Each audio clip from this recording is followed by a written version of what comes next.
Are you ready? Yeah.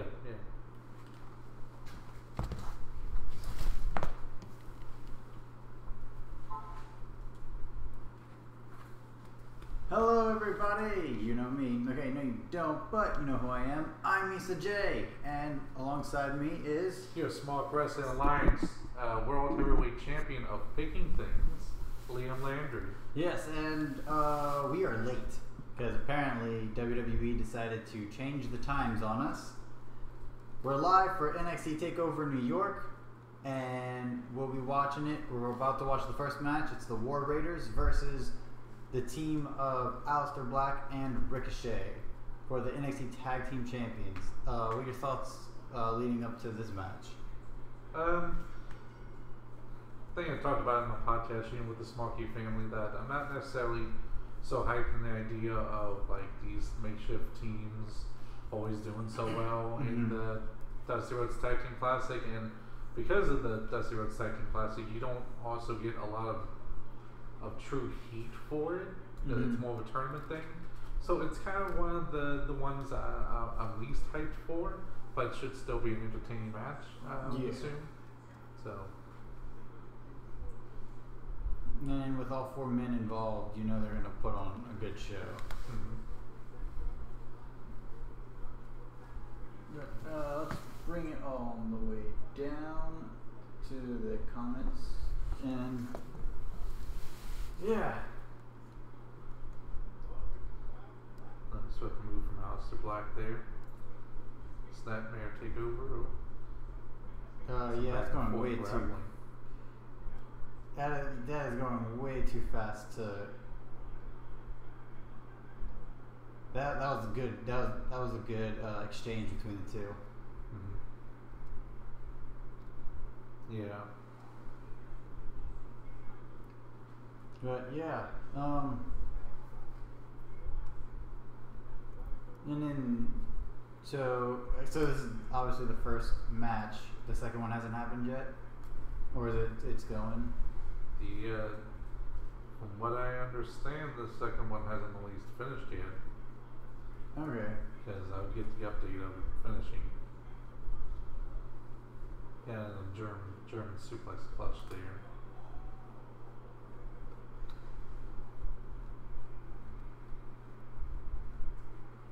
He had what seems to be some Viking style runes on the side of his head. The War Raider was, I mean, I guess.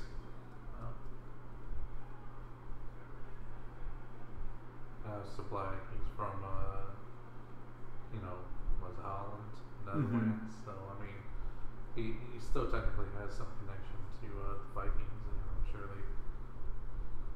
I'm sure they've also settled there or raided there. Maybe even war raided there, you never know.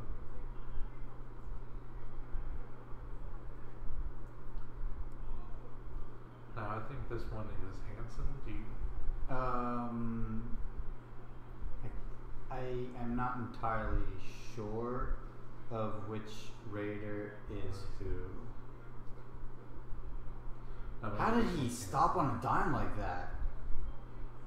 Oh, I mean, if we knew, then I think that would just take away the mystique of it all.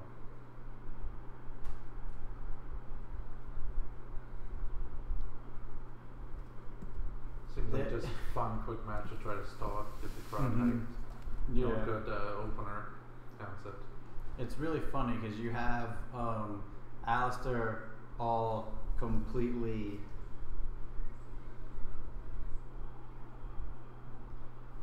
the big guy doing that back roll on Ricochet was pretty cool. Not gonna lie. For both guys too, you know.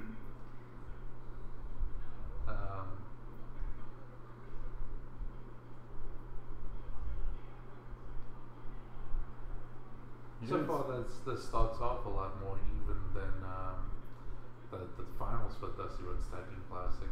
That started off with Aleister and Ricochet really dominating. Then there was just a long period of the Forgotten Sons dominating, but at a much slower, pace. more controlling match-wise. Mm-hmm. This seems a lot more back and forth, fun, control, dominating stuff. Yeah.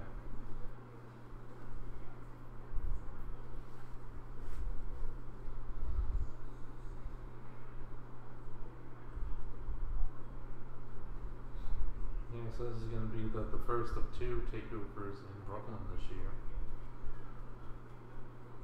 The other one being, during SummerSlam? Yeah, TakeOver Brooklyn. Mm-hmm. But this is just TakeOver New York. It's not to confuse it. I think it's because it's even though it's in Brooklyn, it's not technically Brooklyn. It's in the unless MetLife Stadium is fully in Brooklyn. No, MetLife Stadium is in New Jersey, actually. It's not even in New York State. Yeah. But this, I believe the arena is at least near Brooklyn. Okay. Yeah, it's just funny though that they even bother saying Brooklyn instead of just saying, New York City. Even when you think of, say, like the Brooklyn Nets, the basketball team, seems weird that they bother making that distinction because it's not like Brooklyn's another city. Mm-hmm. It's just a borough of an already existing city. You ever been to New York? I have not. Yeah. I hear it's very nice. And you had a pretty good time there. Yeah, I've been there once. Just spent a little bit in Brooklyn, but mostly we just stayed in Manhattan, which is kind of like the main island where you have a lot of the big tourist spots: Times Square, Wall Street, Chinatown, Little Italy, all that stuff. But we did go to Brooklyn, took a ferry there because we wanted to get some pizza from there. Because they say the best pizza in New York is in Brooklyn. No, and it was was cool. And it was pretty good. Like coal burning, furnace. Mm-hmm. Nice one there. But New York does have really great pizzas. That's definitely something they have down pat. I mean, I've never been to, say, Italy or something, so I can't compare it. But I mean, have really good ones. Carrie's position here for orator. People cheering on someone else because people are definitely looking off to the side and had a big pop. Mm-hmm. So, well, we did already see that. Here, let's see the change, but we did already see, like, when we first came on, that they did show in the crowd Tony Storm and they could Tony Storm and Viper Piven. They could be, or what's the name? Does she use that one? She use a different name than her. I'm not entirely sure. I know when she was in the first Man Classic, she used a different name than her normal name, but Viper. I know Viper isn't in it either way. Yeah, so it may just be them getting into position for that spot.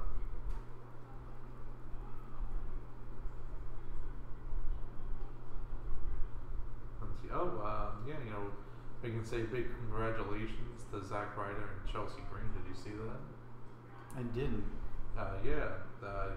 He proposed to her, so now they're engaged. Oh, nice. Yeah. Yeah, so now gimmick can become reality, huh? Of the psychotic bride.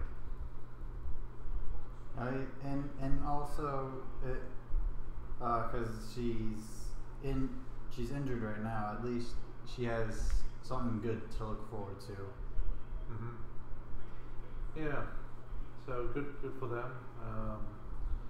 I know I saw Brandy Rhodes retweet that because she apparently set them up. That's so sweet. Yeah. But yeah, Zack Ryder is good friends with Cody Rhodes. So I guess Brandy knew Chelsea, so there must have been a reason they set up. Mm-hmm.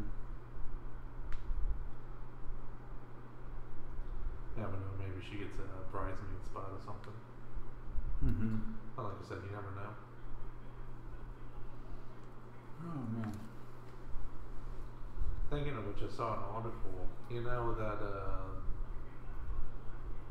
Sophie Turner, who plays That Sansa. is ridiculous. Yeah, that's really great feat of strength there. Ricochet. Ricochet holds up. You said that one was Rowan. I think it might be wrong. Yeah. Rowan, and he just throws him in the backwards. That was pretty beast. Yeah, and follow his name. At the red carpet, you know that she's engaged to one Jonas brother, whatever one it is. Miss Sansa. Yeah, she said that. She said in an interview that for her wedding, the girl who plays Arya Stark was Macy Williams. Macy, yeah. Macy Williams. She's gonna be one of her maid of honors. She's gonna have two. Oh, that's so sweet. Yeah. You could tell that them two were got pretty close, even though they were only really together in season 1. Did you see the season premiere? Red carpet. They were actually matching in outfits. Like they both had black dresses with like white rhinestones. It almost looked like. Looked like snow on black. I think that's what they were trying to go for. But yeah, they had matching outfits.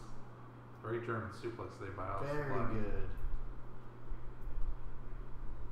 Now the crowd is completely into the match, which is good. That one guy in sunglasses, he was astonished. He really thought that was going to end it. Let's get all the V triggers. I don't Wrong know. show. That's gonna be tomorrow. No, it's not. That's not going to Oh no! Dang it. That's going to be in what, May? May, yeah. Against Mr.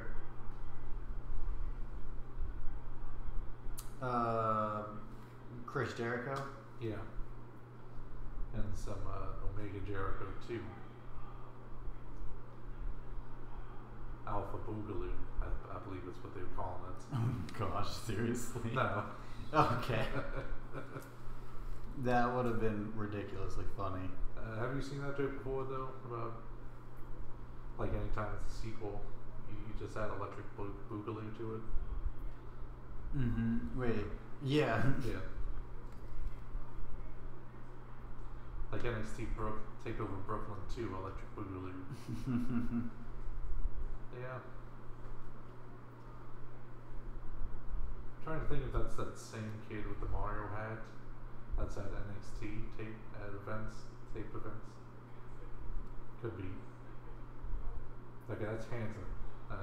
Okay, so he's handsome. Marl O'Donnell just said it, yeah. It's always hard for me to do it with tag teams because they always say it together. It's like it's Hanson and Rowan. It's like which one's which? And then I just forget during the match. Especially when they wear a lot of the same stuff. Yeah. Oh my gosh. What a knee and what a sell there by Aleister Black by Ricochet as Aleister Black got taken out on the side there. That looked brutal. Isn't it? Whoa. Wait, what? We had a springboard.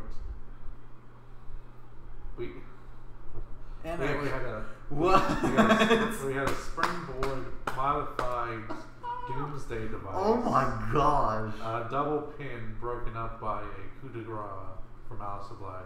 That was intense. He just was able to do that without any trouble at all.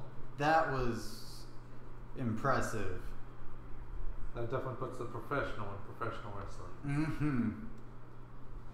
And then that double stomp from Aleister Black out of nowhere, it was perfect timing. How did he get that timing down so perfect? Lots of skill, training. I think I heard that they've actually been running through this match at live events. Oh, really? Live events, yeah. I think it was probably this one because I've been hearing people saying that they've seen the match beforehand. You remember that? I think it was a TakeOver Brooklyn. That one really great tag team match between was it DIY and the Revival. The one that like everyone raved over after it happened. Which one you said again? That was DIY versus the Revival, I believe it was. Okay. It was a really big one at it was actually probably at WrestleMania in New York. Because I remember it was still back when those guys were at What Culture and Adam Lampier was reacting to it right after it happened, and it was a great one. But the thing was is that DJ and myself actually saw that when we went to a NXT live event. Yeah.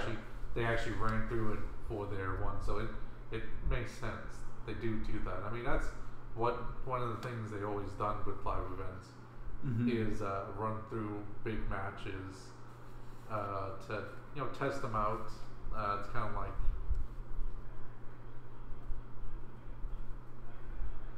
what would you call it? Like a test screening. Okay, so this is how it ends?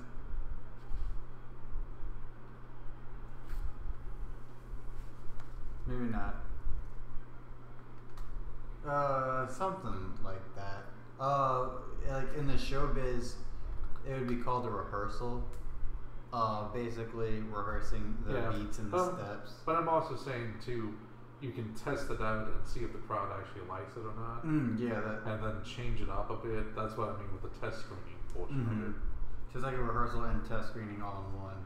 Yeah, you get practice with that those specific timing and stuff. Ricochet's good.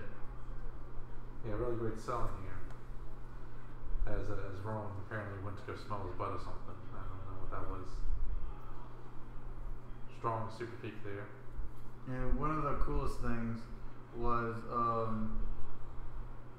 the handspring corkscrew out of the ring, which was good.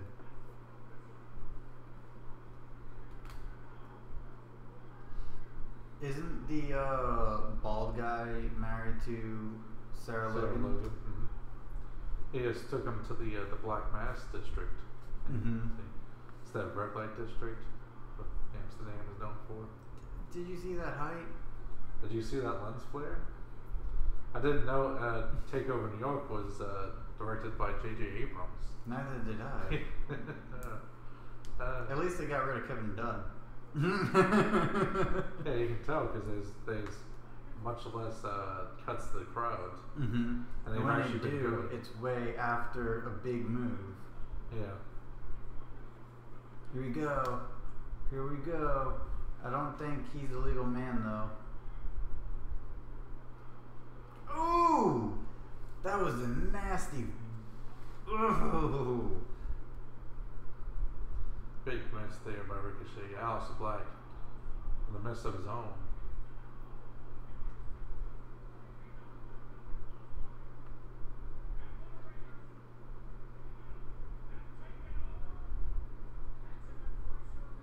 That's good tag team psychology right there.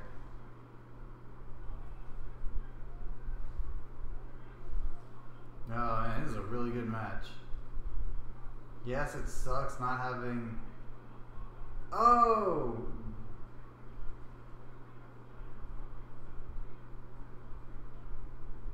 Yeah, it sucks not having Undisputed Era in the tag team picture right now. But War Raiders not only can go, but... 2, 3, and War Raiders pick up the victory. Remain the NXT Tag Team Champions. That was good. That was a good match. Started off a little bit slow, but then picked up big time towards the end. Good stuff. Good stuff.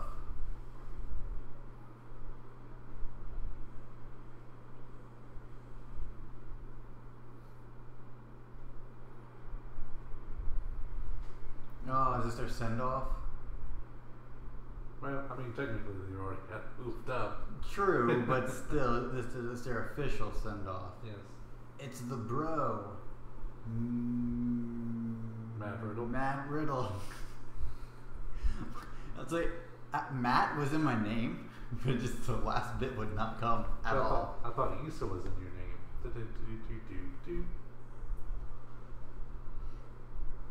Anyways.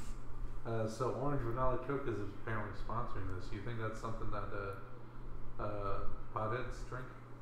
Probably, because that's probably the only people that find it any good. It's Velveteen Dream. I think it was started like there was like, you got a creamsicle in my Coke. You got a Coke in my creamsicle. Look at this. Look at this. You're missing it. Oh my gosh! It's also coming out to America the Beautiful right now. Only dream. Do you remember that commercial? Because that's a pretty old one. Mm-hmm. It's the Reese's commercial. Yeah, I remember that one.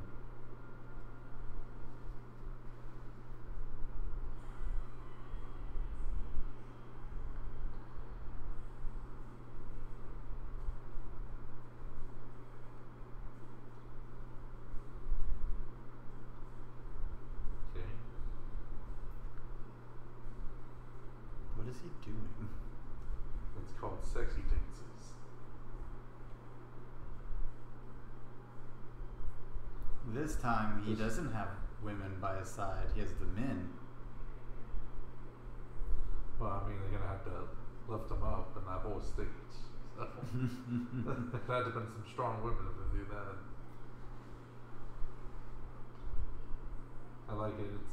It's almost reminiscent. You remember?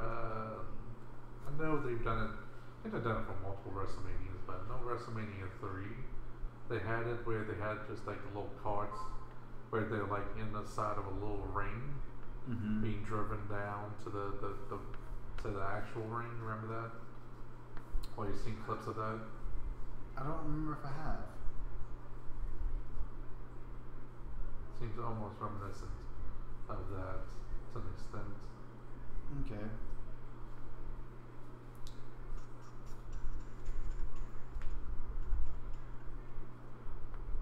It's interesting that this is the second one, so I'm guessing the women's is going to be the penultimate match, because I don't see that match being What does penultimate mean? Second to last. What's the UK? Yeah, I don't see that one being the second to last match. Would that Could be though. Would that be the other one? Mm-hmm. Ah, yeah.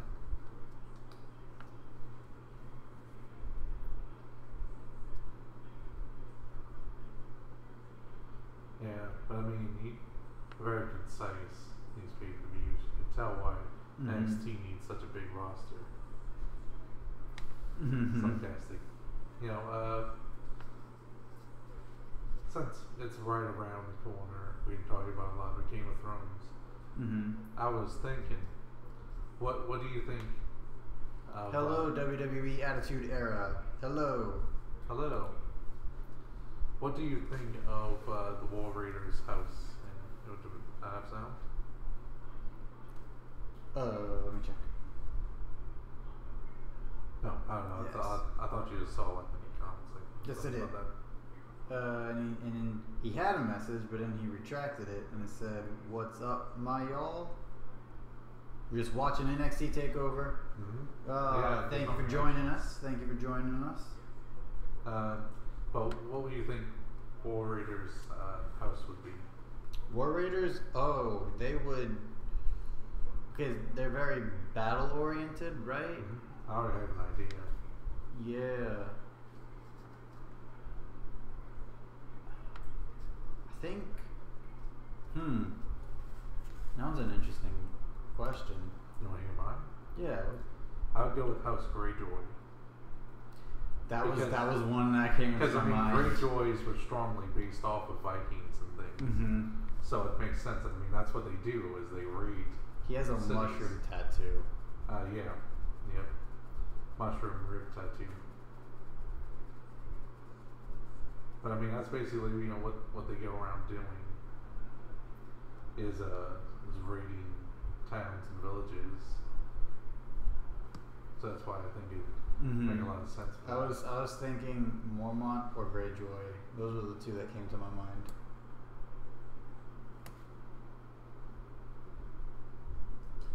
Interesting thing.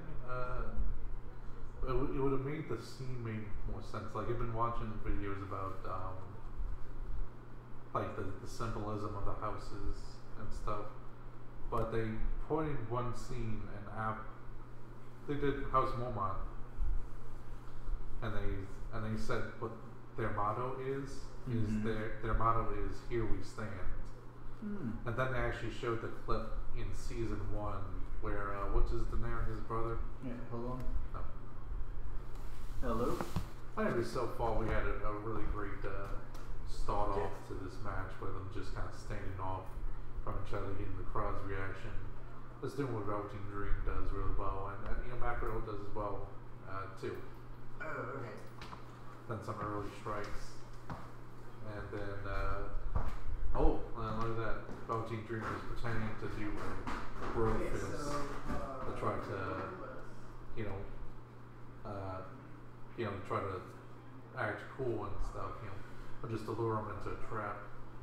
And it's really a lot of Matt Riddle dominating here, which you would think it would be because of the technical abilities, and good on the rope abilities. Just kind of ran up to the second rope and did a tornado hammerlock takedown, basically. That's not really something you see a lot of. That was really cool. Really good innovation there. I would have to say I haven't seen so many Matt Riddle matches, so maybe he's done that before, but I mean, it would still be innovative either way. Velveteen Dream, some psychology there. He wants to try to face off against Matt Riddle, but at the same time, a little apprehensive. Definitely has damage in the arm. But so far, it's been a pretty interesting match. As we like I said, Velveteen Dream does really well. Is crowd reactions and also just good psychology, and Matt Riddle also does that really well. Ooh, that nice flip there, monkey flip into an armbar. Once again, still been really Matt Riddle here, but Velveteen Dream still had the ability to shine in other ways from his psychology, his selling, his storytelling ability. It was Uber Eats. My food is finally on its way. Good to hear. Good to hear.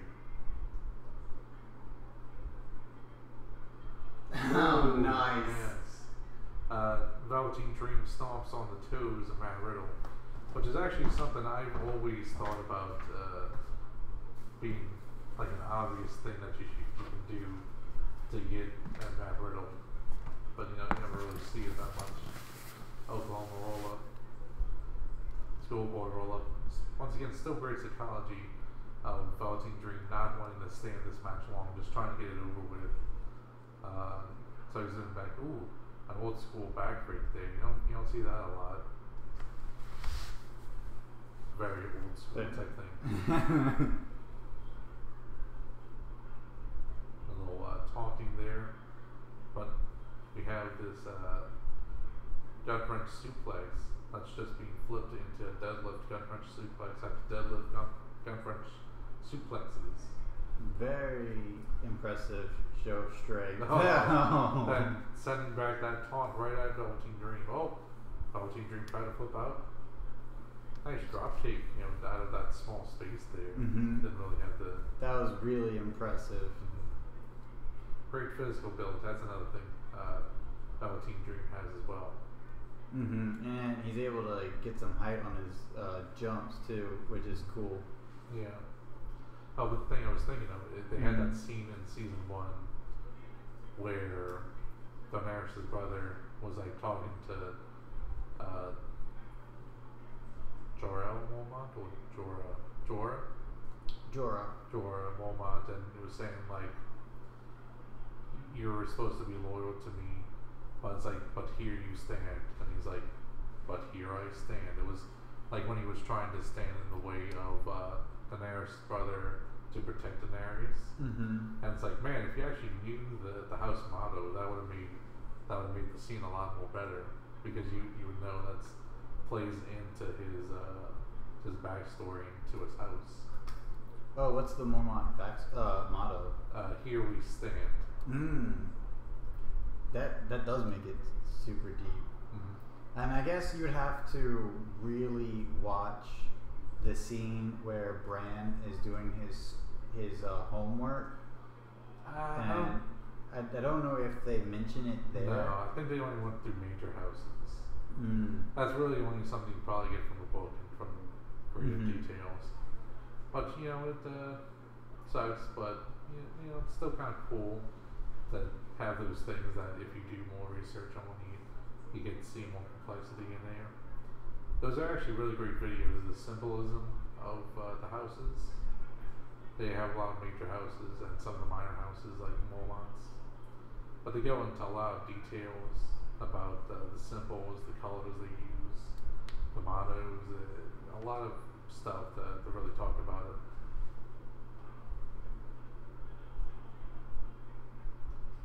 Nice back and forth by Matt Riddle and Velveteen Dream right now. Man, this is some good stuff. Yeah, no, it's really great. Don't let me talking about Game of Thrones make you think it's not. It's just We're just trying to not have any dead air. Yeah, That's totally understandable. But no, holding on, trying to keep away from that arm bar. Yeah, Velveteen Dream So who do also you trying to think- reach the. So what do you think would happen? Oh, and then kicks to the face. Brutal kicks to the face. Matt Riddle also does a really great job, just making his strikes look really legitimate. And he's a legitimate striker, MMA background, but he just does it really well. He was trying to German suplex Velveteen Dream there, and Velveteen Dream's a pretty big guy. You may not think of it, but it does take a lot to just deadlift him like that. Matt Riddle is also fairly big. Look at that spit there. Oh, the knee.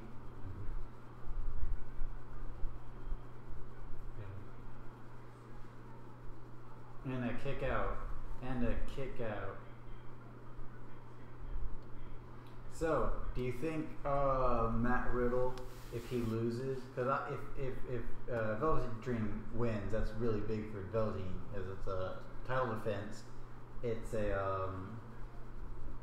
also taking an undefeated streak away. So that's very big for Velveteen Dream, and I will be right back. Okay. Yeah, that would be pretty big for him.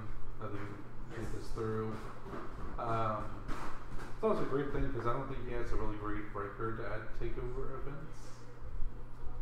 But yeah, it'd be good to see Matt Riddle trying to go for his MMA elbows, but Velveteen Dream trying to swing it into the Dream Driver, the rolling Death Valley Driver he does. It didn't work out. The ref had to break it up because it went to the ropes. Velveteen Dream still doing some really great selling here. Once again, both these guys are really good at selling, making it look realistic. Velveteen Dream had to try to go for a Tokido clutch, or whatever the WWE calls it, instead of a rear naked chokehold. Great roll through. At the prong hold, I believe that's what it's called. Yeah, I think they just said prong hold. Yeah, a triangle choke. Ooh, but I mean, Velveteen Dream, he's that really close to the ropes. I really think he extends. No, okay, he just moved away from it. Probably the only point of slappiness in the entire match was that point, fact that he was way too close to the ropes there. Make it look realistic that he would be put into this situation. Oh, yeah, triangle. Yeah. Oh. Lift him up, try to power bomb him. Oh, V trigger. Go rip for that right there. Oh, go to sleep. GTS. German. Suplex. What a combination. And a kick out. You guys gotta forgive me. What is that? I'm about to eat. It's not a nice girl's face. It was like little purple circles. I couldn't tell you. You got an Italian sandwich. Has like all the goods on it. All the goods? Yes, all the Italian goods.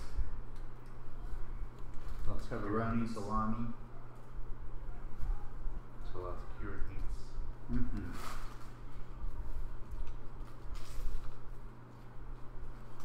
I think of cured meats. You know, there's this one Spanish ham that's pretty expensive than what it is, but I hear it's really good. Velveteen Dream is hulking up here. And now he has the point. But it's a pretty expensive one. That's actually, I've seen a video of these people who go in to the restaurant and eating it. I think they said it was like an extra $34 for it, and it's a very thin slice. Oh my god. Ones. So it's not even super much, but they said the one there, the waiter said that it was cured for 24 months before, and it's a very special pig. I've seen how it's raised before. The last 6 months of its life, it lives off of only mushrooms and tree nuts. Mm. They give it a more earthy and nutty flavor. But yeah, you know that whole segment there made me think of a new gimmick I was thinking of trying to do, and that's recreating things done by terrible people, and then just claiming it as my own, so people can enjoy those great things without having to give credit to those terrible people. So it's like movies by terrible people, songs by terrible people. Mm-hmm. I'm just gonna recreate the entire R. Kelly discography,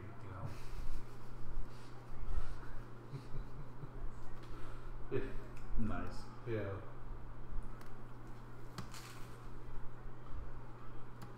Anyway, it's basically exactly what Velveteen Dream is doing with Hulk Hogan, Mm-hmm. And for a smaller generation, the younger generation, for the younger generation, they're going to be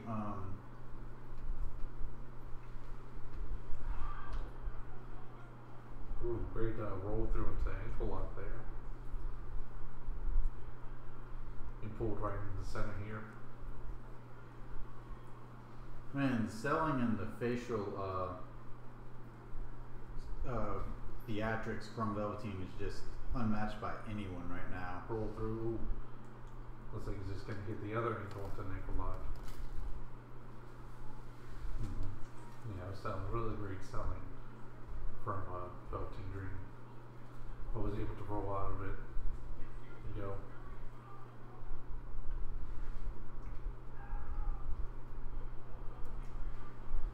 Land on his feet for a super kick. And going for his Dream DDT. I think that's what they call it. Mm-hmm. Now he's going to try to go up for the Purple Rainmaker. Perhaps. No? Doesn't think that's enough. He needs a Dream Valley Driver. That's it. I was trying to think of what it was called before. Dream Valley Driver. Before going through with it. And one guy in that full shirt really didn't want him to do it. Oh. Switched. Oh. Into the bro mission. What a transmission into that bro mission. Mm-hmm. Anytime I hear mission in wrestling, I just think of Taz's song, his theme song. Taz mission into the submission.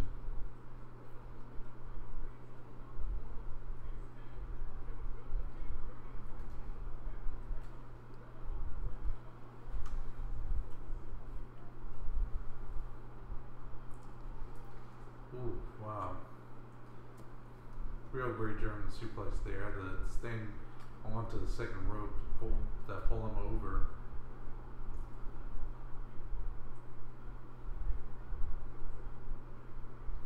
And a kick out.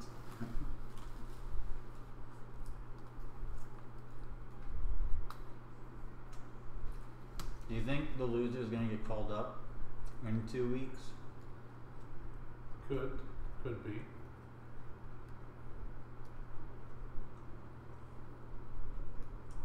Trying to replay of that German suplex.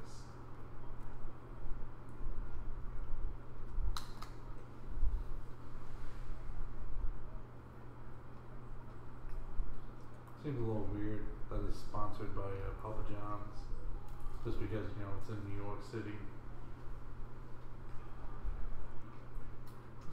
I'm trying to I saw when I was in New York, they had the brand Sabra, that the pizza brand, pizza chain. Mm-hmm. Everybody likes pizza, and I'm like, who in the world is here in New York City, in Manhattan, and is gonna get one of those pizzas, To roll up victory there. Very close one, but Velveteen Dream. Velveteen Dream got a huge win here. Yeah. That's actually really good because the North American title really needed a good defense. Mm-hmm. Since Adam Cole only had like 2 or 3 before losing it to Ricochet, and Ricochet lost it right quick to Gargano. Yeah, you don't want it to be, jump around too much. Mm-hmm. This was a great storyline went on in Japan. Did you turn him heel?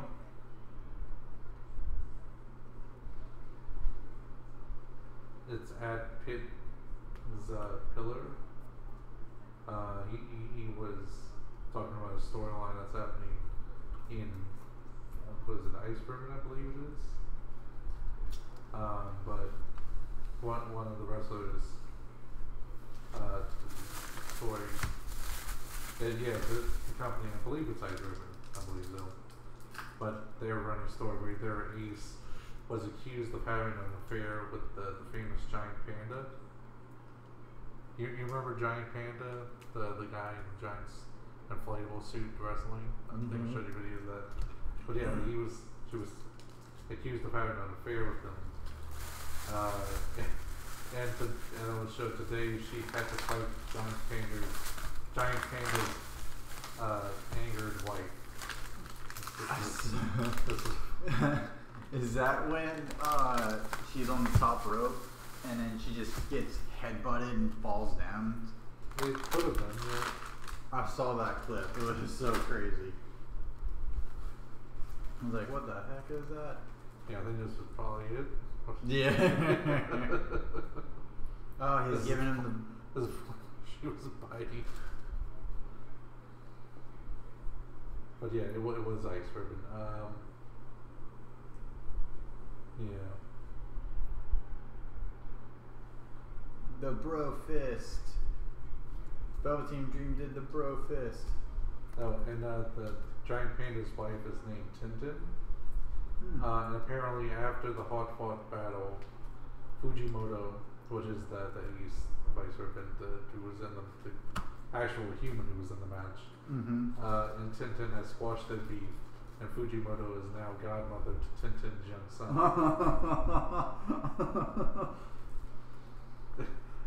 and here's the whole family. Oh my god.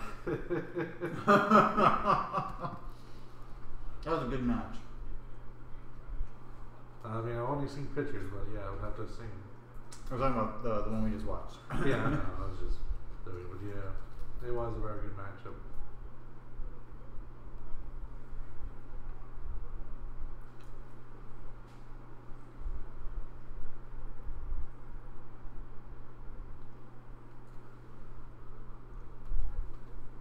Matt Riddle looks like he would be a really good heel. Yeah, he probably could be a good heel. I would put it past him.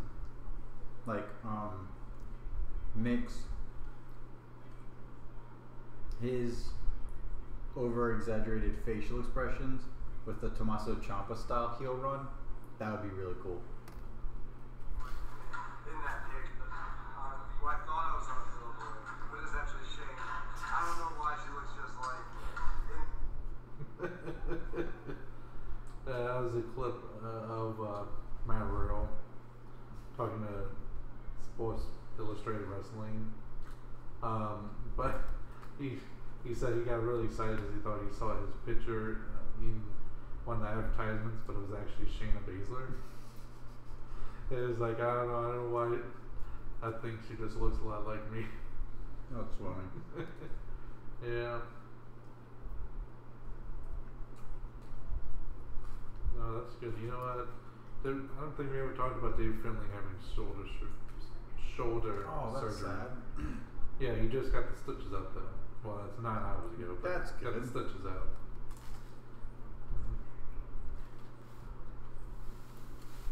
It's weird. I thought it was weird at least that Finlay wasn't in the G1, but now I know why. He got injured. Is that Jacob? Mm-hmm. Yeah, he's the G1. I meant the G1 Supercard. Oh, G1. Mm-hmm. Yeah. Apparently there are way more matches than I had initially thought. It's probably going to be just as long as WrestleMania.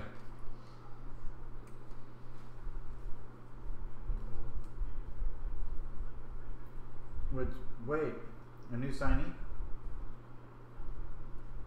Yeah, you don't recognize him? Nope. It's Is that Kushida? Yeah, it's Kushida. Holy crud! Yeah, that's why I said you don't recognize him. It's Kushida. There he is. Oh, It's Kushida. drat!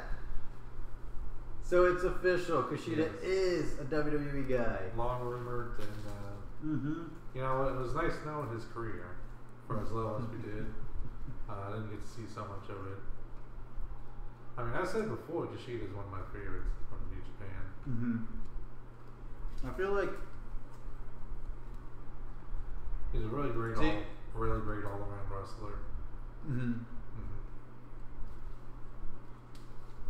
I've seen him done really great technical work and high flying, especially. he had a really good match with Bone Soldier. Yeah, Taiji Shimori. And a lot of people was saying that like that was their favorite. A lot of people claim that one as their favorite.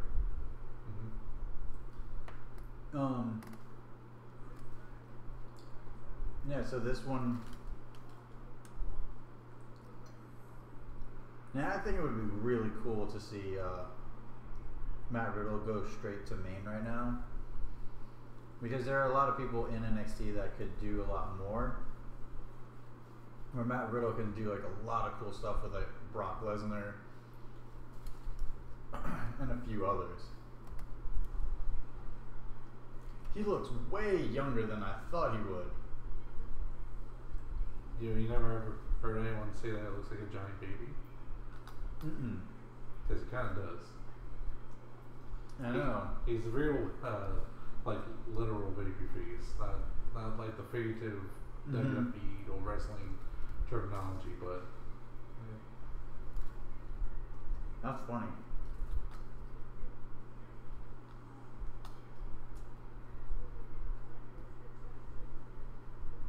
Random The clip there. Cruiserweight.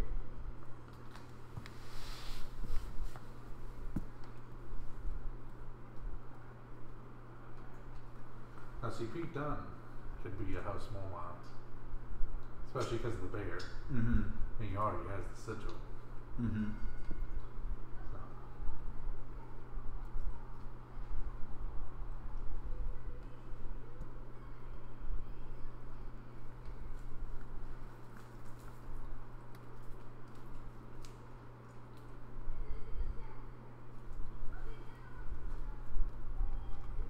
He looks like he'd be House Lannister.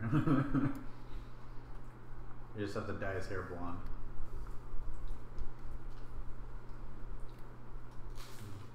Yeah.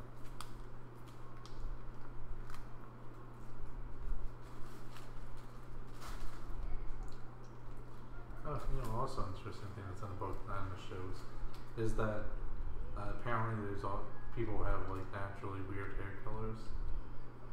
Like Dario, the Second Sons guy.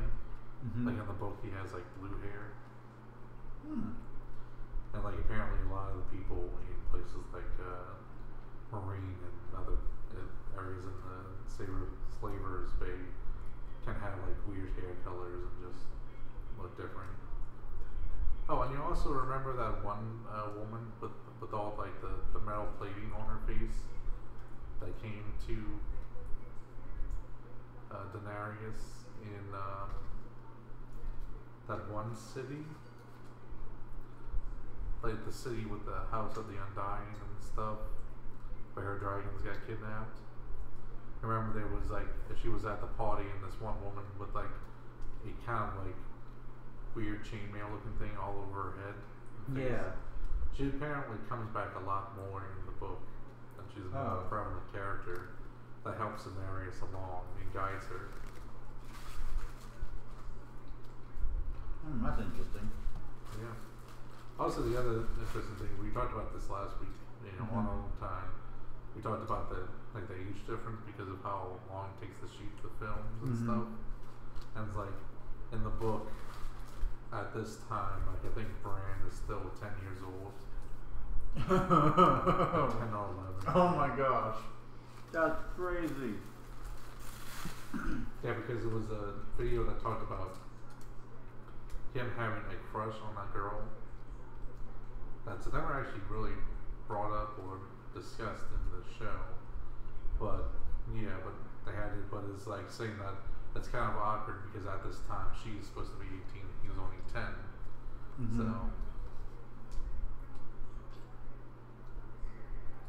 yeah, so far starting off with some grappling.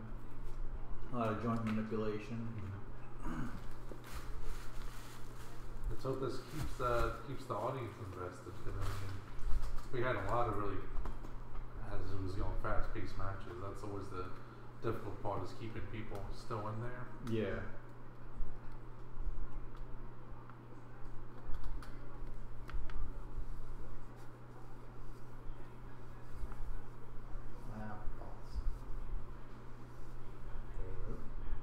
So,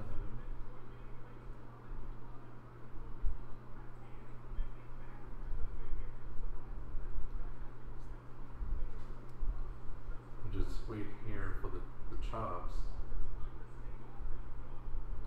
That was an attempted chop. I have seen him perform one chop before and it looks deadly.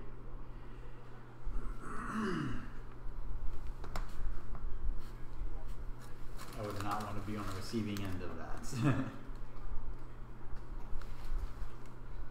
Okay. Gonna save the rest of this for later.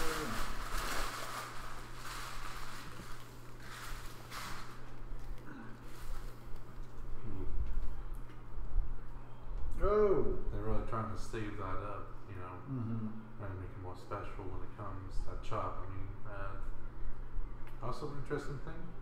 You ever heard of the War of the Roses?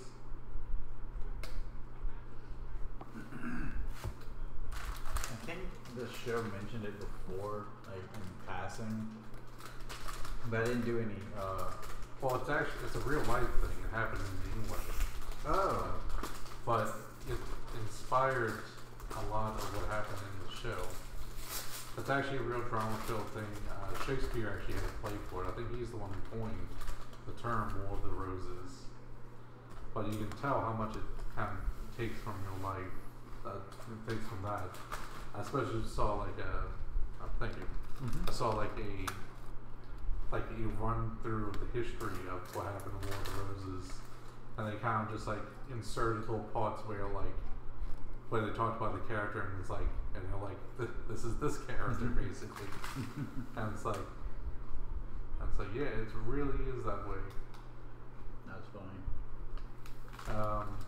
For instance, one of the houses that was the two houses involved in the War of the Roses was the Lancasters. The other one was the Yorks, and York is already pretty close to Stark in that way. And it's like one of the Yorks was like the head advisor of the king, who was a Lancaster, but the king's wife didn't like the York and didn't trust him, and plotted to get him out of there, which had a lot of things. There was one the York's son, who after times where his father fought against the Lancasters, he also fought against them. But he ruined. Stop me if you heard this one. He ruined some nice chops there. He ruined his his military advantage by alienating one of his key allies, because he was supposed to marry this Frenchman's daughter to shore up that allies, but instead had a secret wedding with someone else.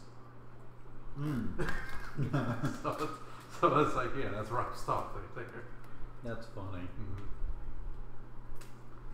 And even with like his father, the York, there was a time where he did eventually win the position of the protector of the realms. So that's actually like really good terminology like that from. But yeah, it's like he went through it and it's all stuff, and it eventually ended with like very early on, one of the Lancasters got banished, and it was kind of like other members of his family fighting. He got banished to France, and eventually, like his grandson or great grandson built up a army in France and went and took him across the English Channel and took over. So it's like, well, yeah, that's Daenerys, you know. Whoops. That's so interesting. Yeah. And the jobs. Alright. Yeah, so right now, Walter has been in control of this entire match with a little bit of spurts of hope for Pete Dunne. And yeah, he was in a Boston Crab, but Pete Dunne got to the bottom rope, forced the break.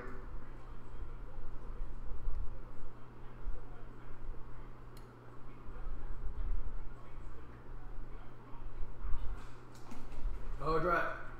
Ooh! And a clubbing fist.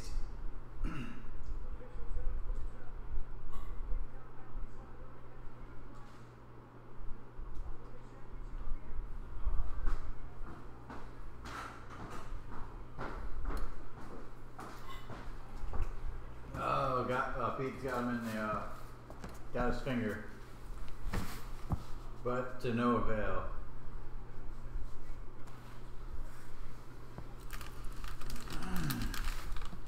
Yes. It's so, I feel like a lot of really big and popular stories comes from inspiration of real life events. Which is why a lot of times it can be relatable, even though sometimes there's dragons or major eagles or lightsabers. There's always something to connect it with actual events that keep you invested. And then the newer stuff, case in point, Star Wars, ends up having a disconnect because they don't pull from that place that they used to have. Now Pete Dunne is just wailing on Walter. You're very frustrated there. Also really looks like Pete Dunne to be a Hufflepuff.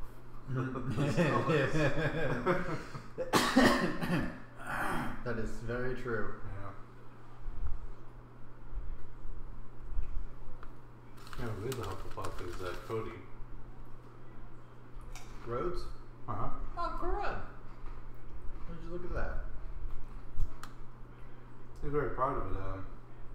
He was just in some video he put up where he was in a suit and he had his Hufflepuff tie on. So he's very proud of it. But yeah. You know, one of our members is actually two of our members are Hufflepuff. Francesca and DJ. And then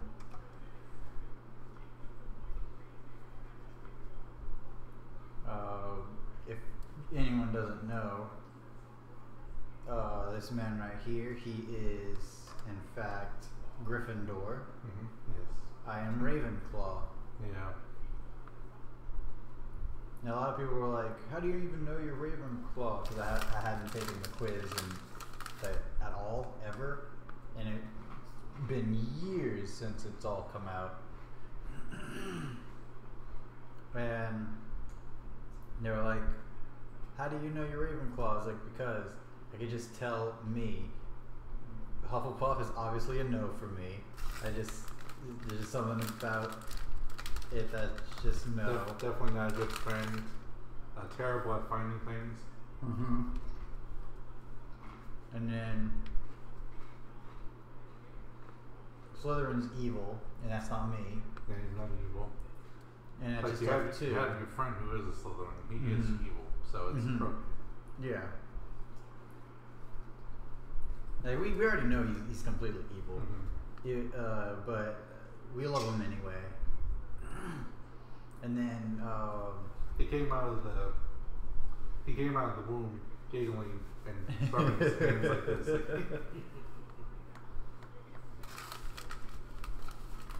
Ooh, Pete Dunne with the coup de grace off the top rope to the outside. to the floor. Oh my word. And the selling from Walter right here. And then, so that left Gryffindor and Ravenclaw. And I was like, well, I know that Gryffindor is usually the goody two-shoes crew. Even though they break rules and stuff. For the most part, they don't do it well because they always get caught. And I was like, yeah, I'm just going to claim Ravenclaw. And then finally took the quiz and everyone was like, so, what'd you get? It wasn't Ravenclaw, huh? I was like, no, it wasn't Ravenclaw. Here's the proof. Oh, man. No botch there. Yeah, that was scary. There. That was scary.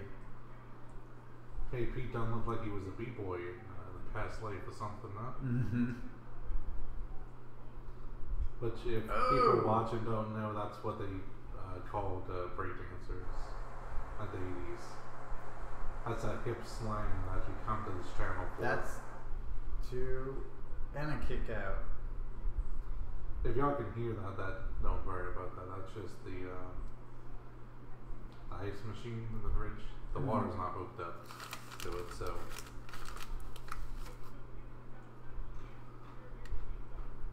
Man, that was scary. For a little while, felt as though almost P was going to hurt himself real bad. Yeah, it definitely did seem like that, but gladly enough, it did not happen. Yes.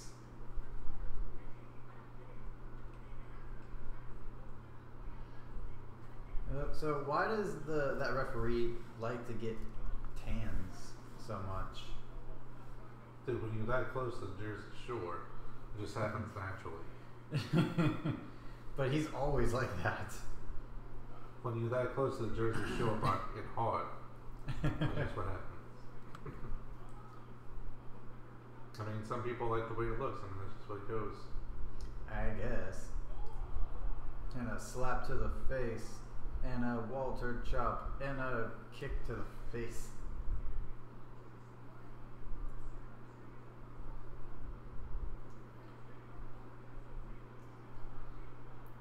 He's got him. He's gonna do something. Possibly. Think Pete Dunne's ever gonna get a haircut? I have no clue. Not saying that he should, just wondering if he is. It makes me think of one tweet from a friend of Pete Dunne, Millie. Mm-hmm. When she put out a tweet saying that my mom said she's gonna disown me because I don't film my hair, and then she showed a picture of like the comb stuck in her hair. It's like a big brush just stuck in her hair. That's great. Oh my gosh. Yeah, what did you put out that Twitter picture? She was like, in her defense, it's pretty gross. But yeah, it was it was like, he has a great head of hair. I don't want him to cut it, but just give him an idea. It's a twisty neck breaker thing. I know Taiji Ishimori does, and I don't know too many people do it, but you know, not many big people do it. Taiji Ishimori. He's in Soldier. Mm-hmm.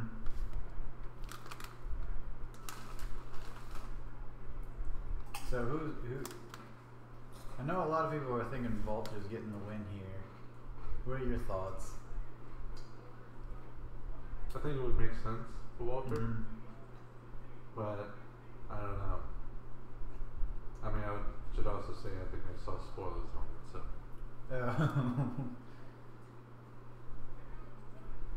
So you already know who wins right now? Yeah.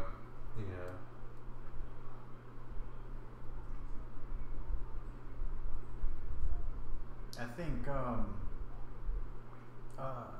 think Velveteen getting the win would shocked quite a few people because a lot of people picked yeah, in their predictions. I personally would have gone for Velveteen because I feel like he has the most to gain from it.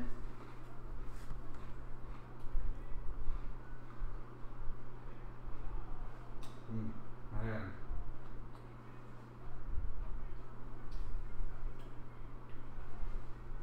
Now that he was almost dropped on his head there. Mm-hmm.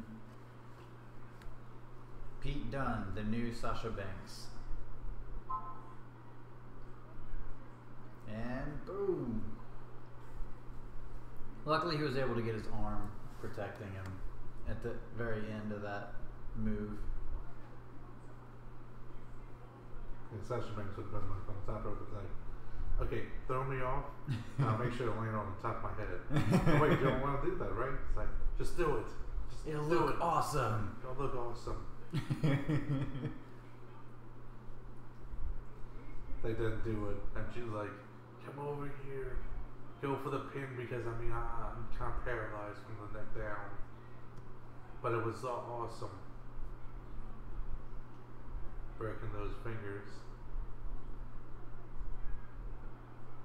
German suplex there. Snap one. Mm-hmm. 2.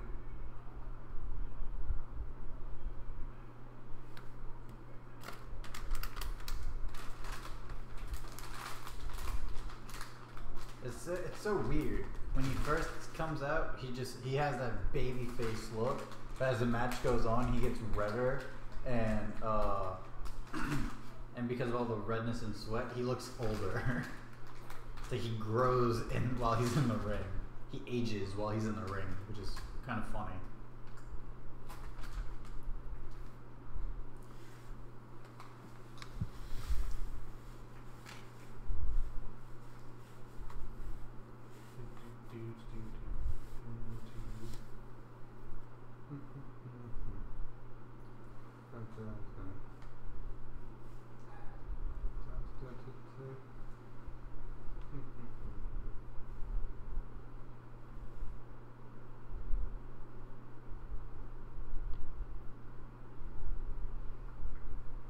So it paused on us, unfortunately.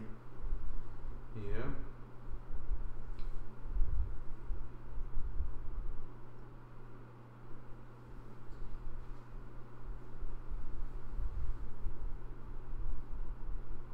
And then just kicked me out of it somehow. Oh no.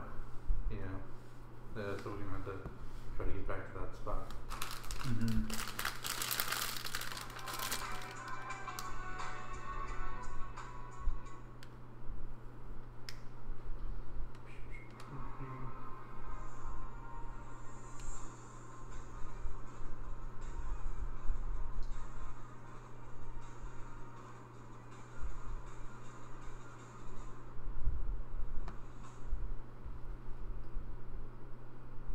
Okay.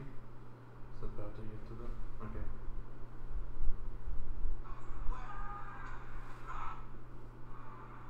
Well, no doubt. Deep trouble. We've never seen Walter in this Is that the 2 fall back? stand from Kensington legend. Yes, the Japanese legend. We've seen Walter punish opponents undefeated. In NXT UK competition, now God damn tossing it. around Wait, dust. this. Okay, great. Some tech problems. This is not just giving me the streaming button for it.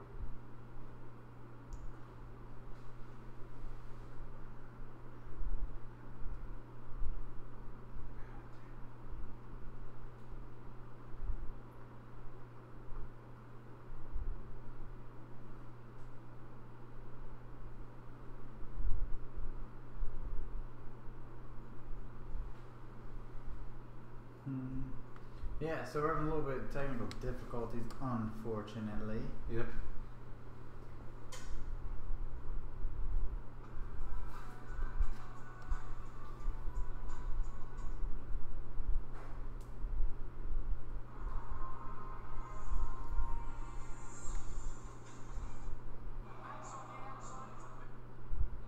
As a figure, it's surprising that Big John has the propensity for finger food. Loves to just work the hands.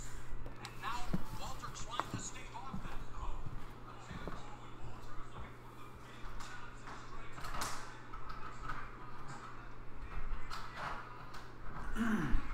So yeah, what do y'all guys think of the show so far? Comment below, let us know. Hang out with us, all that goodness. NXT UK competition now tossing around Dunn. Look at the face of Big Dunn. Feeling firsthand that strength and that power disadvantage. Okay, give credit to the champion. He's not backing down on Walter. Oh, he avoids that lightning shot. But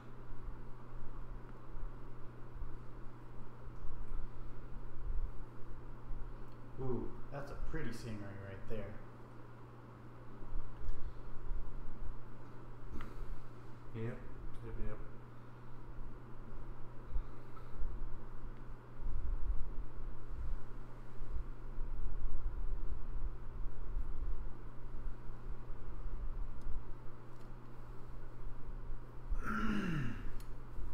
So Shazam premiered this day. Are y'all gonna go see it next weekend? I guess when we can, yeah. I really want to see that one too. The star Zachary Levi is a favorite of mine. He's really cool. Hey, I don't know what's going on here. It's not.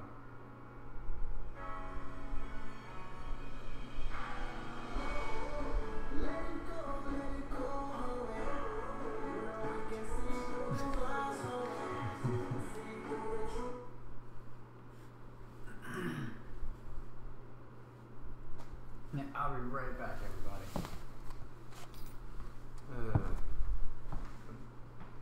There goes. Yeah, there we go. Yeah, it was not giving me the option to stream it to the damn TV. That's weird. Hmm. Yeah, I'll be right back. so hopefully I'll have it up by the time he gets back.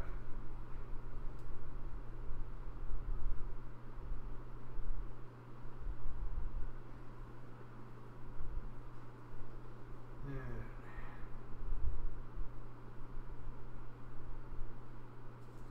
I have to go through all the pre-stuff first, the TV PG and all that, blah blah blah.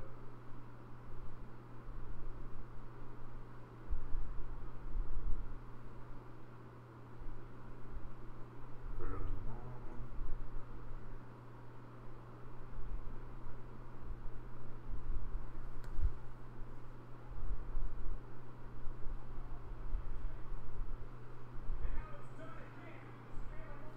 Okay, I think we're probably close to where we were beforehand.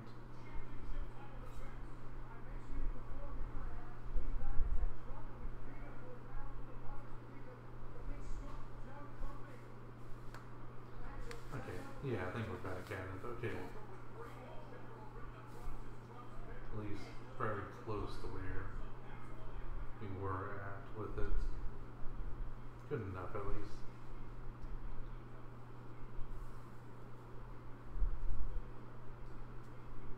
Yeah, so Walter has Pete Dunne on the ropes here.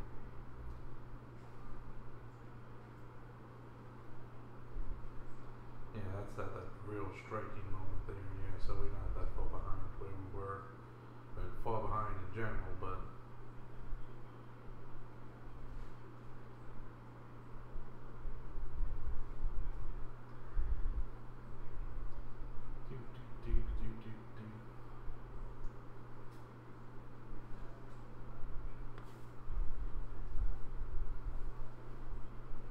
yeah, now Walter's on the outside. Pete Dunne goes back at the top rope, which, I mean, yeah, we saw that before, but now we'll see it again. I don't want to go too far back, or else we'll just leave Issa kind of out in the dust.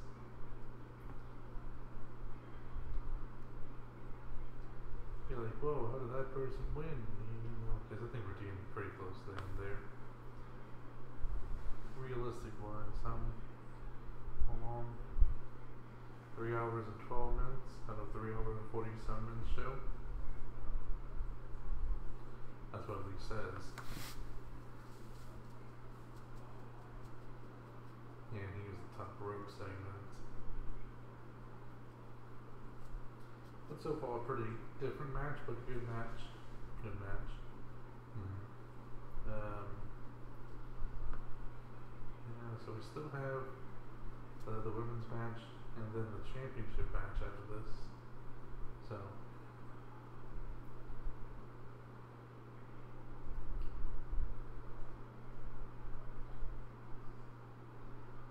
still, once again, an impressive powerbomb there by Pete Dunne.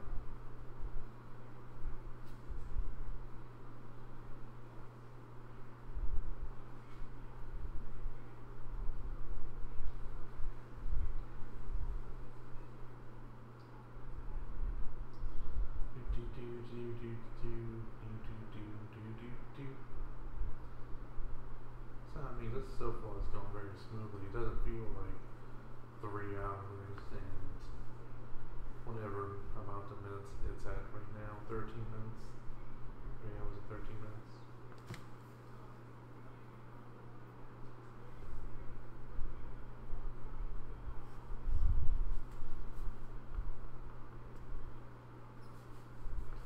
And now once again, that could have brought it outside, like great selling.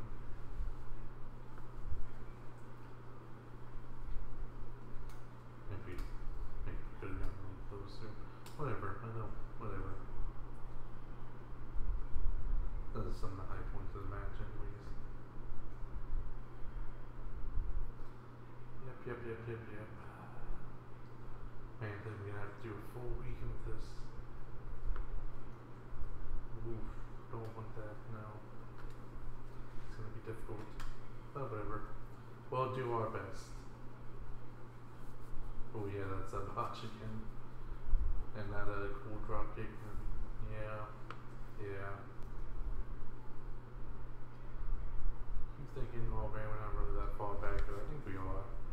think we are pretty far back.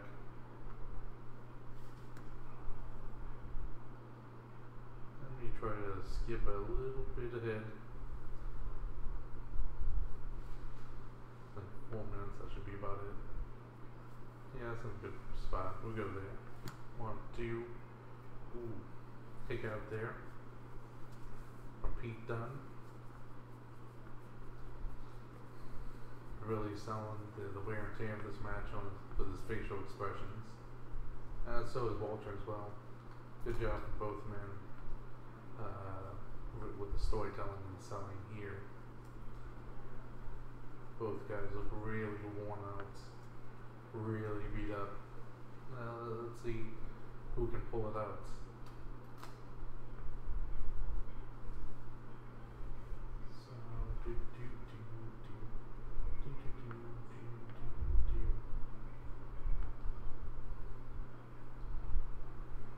I guess the show is not over fully because, yeah, the number keeps going up every time I look at it. The number 2, because now we're at 3 hours and 20 minutes of a 3 hour and 50 minute show. That's 3 hours and 47 minutes beforehand. So yeah, crucifix pin. Good crucifix pin. At least a lot closer to where we were beforehand. Both men laid out, very worn out and tired. But who can win? That is the question. Yep. Don't even know if we have I can check that out.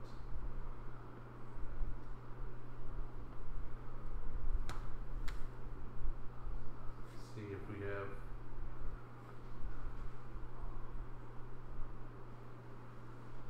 we have any audio or anything. Yep, yeah, we do. Yeah. And then I go to check the audio. If you're wondering where that is at. Okay, cool. Anyways, go back in here, last stomping. Now we got into some joint manipulation here with a hammerlock, with the leg base hammerlock in the arm just being stretched. Joint manipulation to the max. Who is gonna win?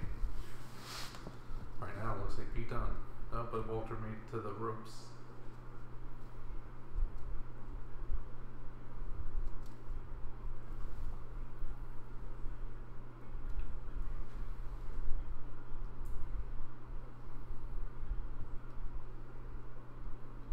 Okay, so both men laid out.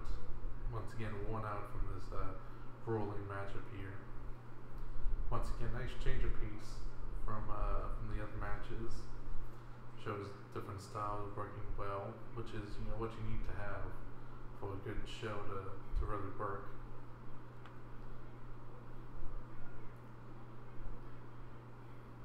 Ooh, big slap to the face there or chest. It's kind of difficult to see from that angle, but it was a big slap nonetheless. Oh, nice big clothesline. Wow. He not almost hit his head on the bottom turnbuckle there. Now, Walter going up top. Look for a splash maybe. Ooh. Walter probably got converted into a triangle choke. Which, yeah, I guess second time we saw that spot this night. But I mean, it's still good. Now he's actually on top. So it's a inverted triangle chops. And is trying to try to break the fingers there, but Walter got rolled back over and now released himself from it. Nice segment there. Nice segment.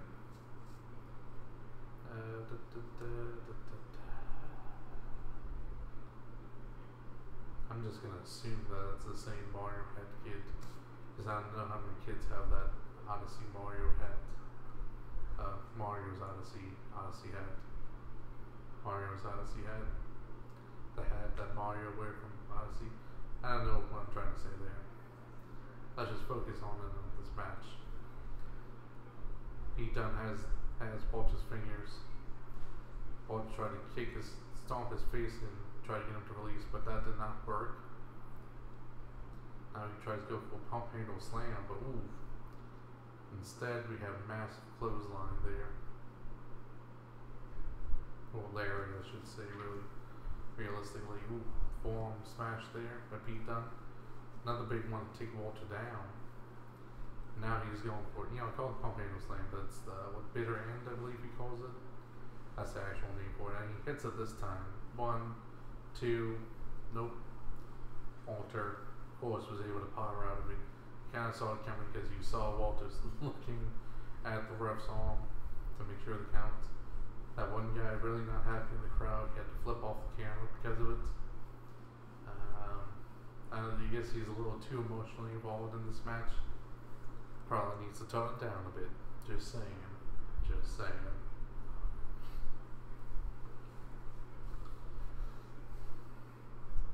Pete Dunne's face just saying that, showing the guy thinking, what can I do to bring this guy down?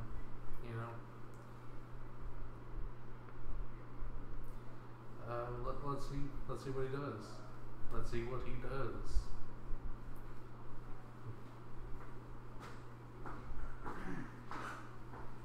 Okay. Both guys using the ropes to get back to their feet. This match is still going on? Yeah. Oh, okay. It took me a little time to find out kind of where we left off, but Gotcha. I got to it, and so. Hello, everybody. Once again, I'm back. So I had he just had his prayer session. As a 30-minute break for it. Yeah, I had to go. Girlfriend wanted to know what time I should be coming home and stuff, so I was telling her all that, and also.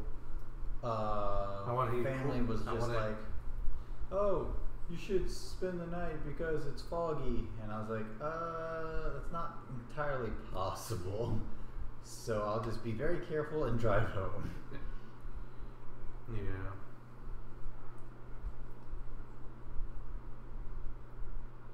And he doesn't even have a change of clothes. So. I don't think you can fit into my clothing. Just gonna take a shot in the dark there. I think I'll try to put on something and it'll just fall straight down. Yes. No one wants to see that. Yeah, but the benefit at least is if you're like jumping off of a building, it can act as a natural parachute. Walter trying to go to the top rope yet again. Oh, I don't think you saw that the first time. No, I didn't. Yeah, splash. I got converted into a triangle choke. Interesting. Yes. Walter being pretty sweaty right now. He's gonna make the main roster any day now. Not nearly as sweaty as Omega. That's Omega can be pretty sweaty. Every time he takes chops, just a whole bunch of sweat just comes off. It's always something to watch. Ooh. Pete Dunne's like, I'm not gonna wait to put this triangle choke in. I'm gonna go up to you instead. But it's not working out. Is this gonna be turned into a power bomb from the top rope? Ooh. Crowd on their feet, except for the front row. The first few rows there. They're unfazed by this ridiculous feat of strength.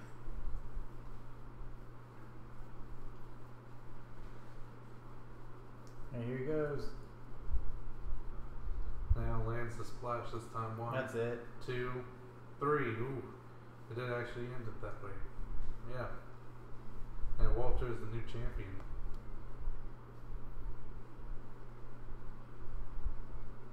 Okay. I would say before, I didn't see an actual finish to the match. But what I saw was someone put a picture up on Twitter of Pete Dunne holding the championship and saying like, I don't know, 488 or something like that. So I thought it was like maybe him holding it for another time, but I guess it's just the record up to this point. But yeah, it makes sense to put it on Walter now. So he can take the UK champion back to Austria.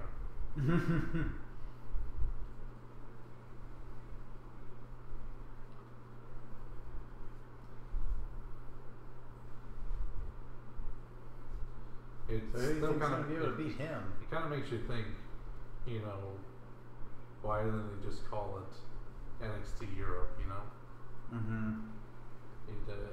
yeah. Because it's not like they're gonna have NXT Central Europe, you know.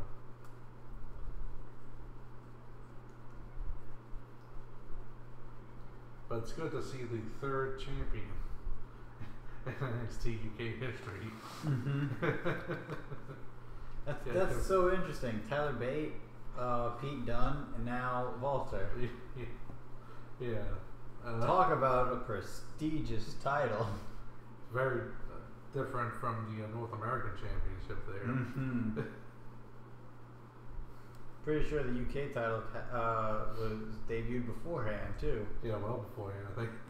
I think Pete Dunne has been the champion since the creation of the North American Championship. Yeah. Till now.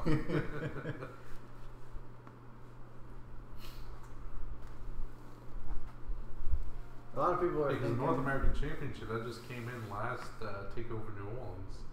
TakeOver right before WrestleMania.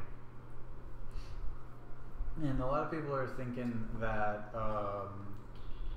Pete Dunne will be on NXT normal, not stay in Europe. Then there's I thought you were gonna say like the next challenger is gonna be Cactus Jack. Bang bang. And then others are thinking he's going straight to main roster. What are your theories? I don't know if I want to see him on main roster or not. I think it's gonna really hurt him.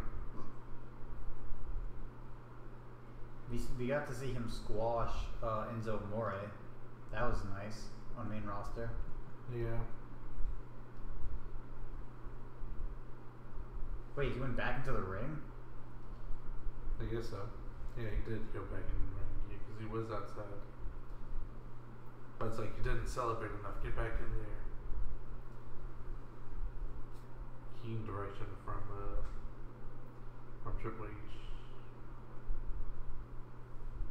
Time for the women's match. Oh yeah. So you didn't know Walter actually got the win? No, like I said, that's all I saw from it. And then I didn't want to see anything else. Mm-hmm.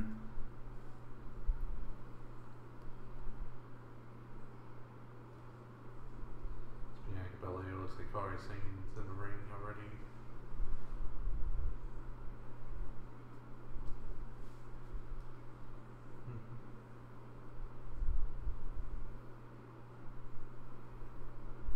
Is that her with her? Yeah, she's wearing wrestling gear that's has pictures of her beating people. That's funny. Yes.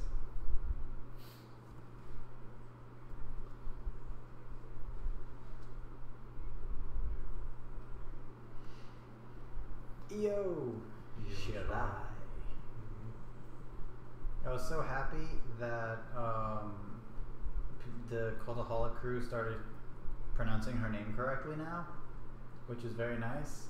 But there's still, I watched their predictions for the G1 Supercard, and there's a women's match for the Women of Honor, Mm-hmm. and the woman's name is Mayu, and they said Mayu, and I was like, no, no, that's completely wrong. No, don't say that again.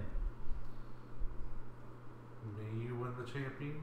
No, I think it's can you win the championship? Well, she's the champion right now. No, I know. Okay. Yeah, she's also Stardom Ace, I believe. Okay. Like the new ace since Kari and Io have left. She won their big tournament there, kind of their G1 climax type thing. I'm really excited about tomorrow night. Yeah, so far there's been a lot of great wrestling. Mm-hmm. Match of the night thus far, tag team. So I wonder if do they still call him Tomohiro Ishii? Yes, they do. Oh, okay. So which one's which? Obviously, I know Shayna. What Jessamine and the other one? Jessamine Duke and blah blah blah blah blah. Saphira? Fashira? Tomohiro?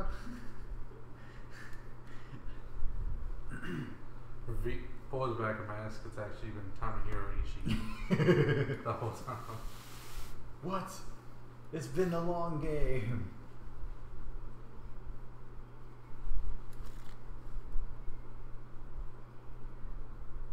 But that's really cool that we get to see more of Kushida potentially. Essentially, yeah.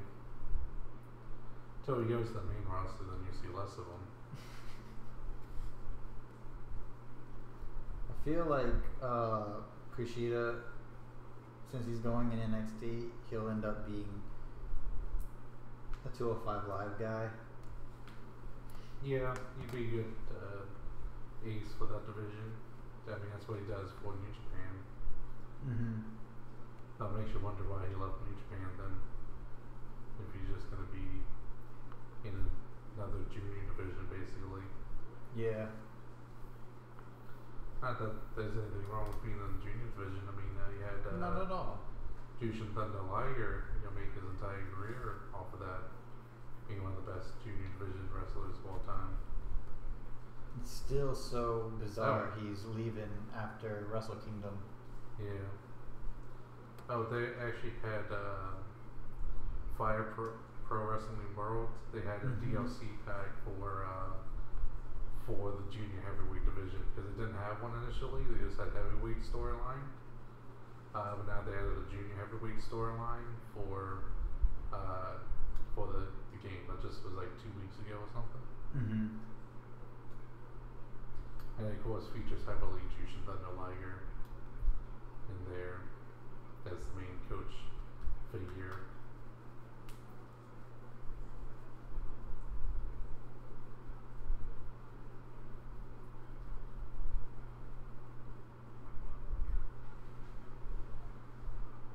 EO. Yeah, I still think the multi-man matches are best when you have multiple people in the ring at the same time. You have to try to work around that, Mm-hmm.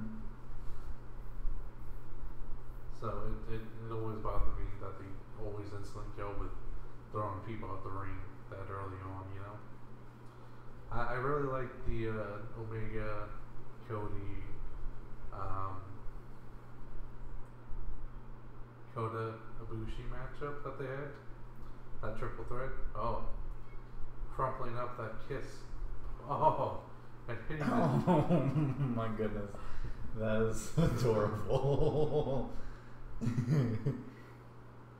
But yeah, they had that matchup. I thought that was really great for having a lot more innovative triple threat offense in there.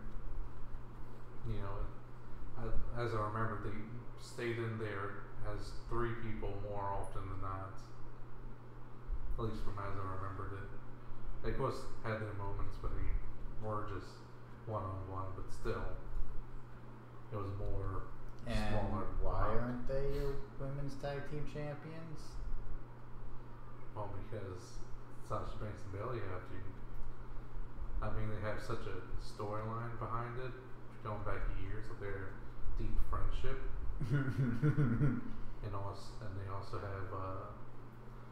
also have their really good skill together as a tag team with their perfect timing. Also, and their double teaming moves are just so not awkward and poorly done.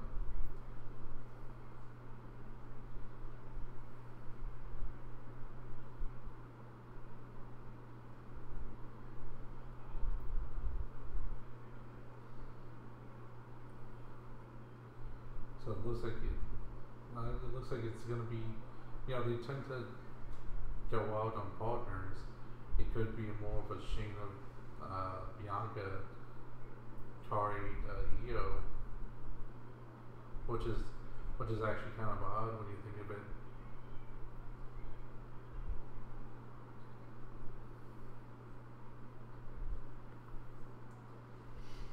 Doing her signature breaking Yeah, of the breaking of the arm arm. early on. Yeah.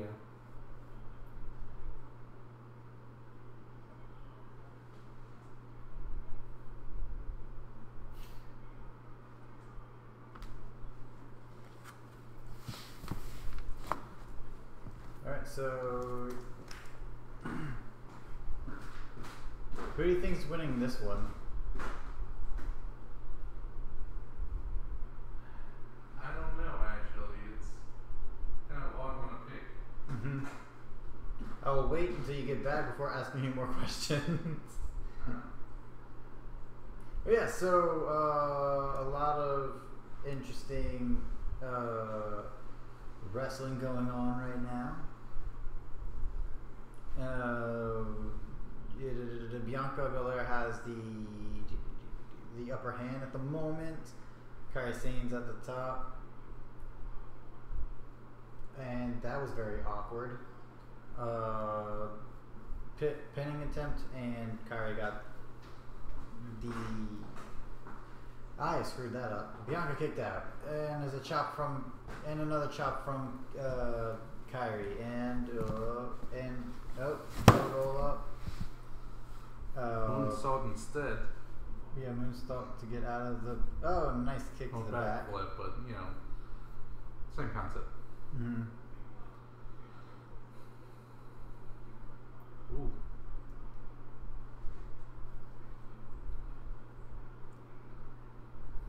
And even more and more reason why the tag team women's champions should be Sky Pirates. Oh my gosh. That looked like she just decapitated Bianca Belair there.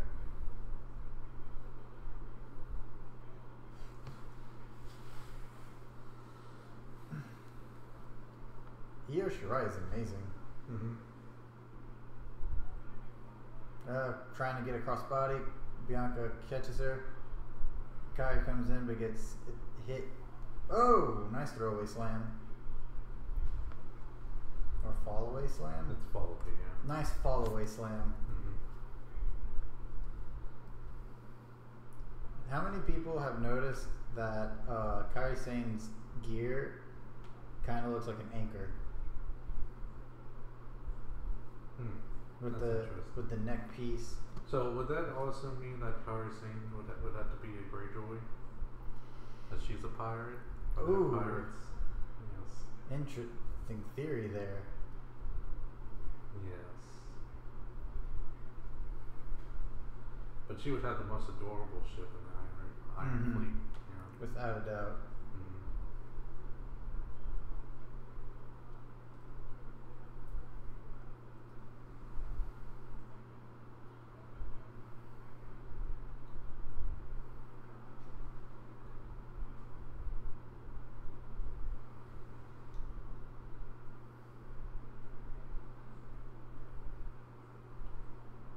And the superplex.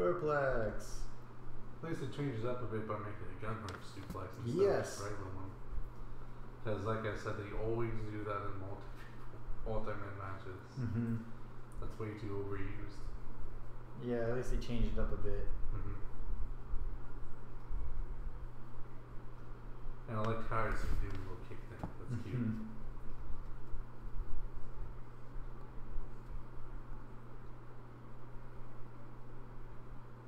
Come on, Kairi, win this match. Doo-dah, doo-dah.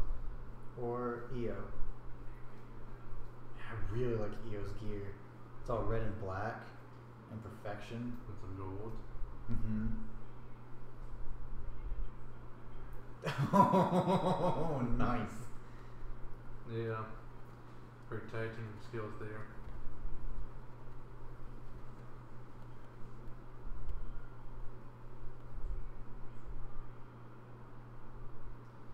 Just a very powerful moonsault there. from Io Shirai.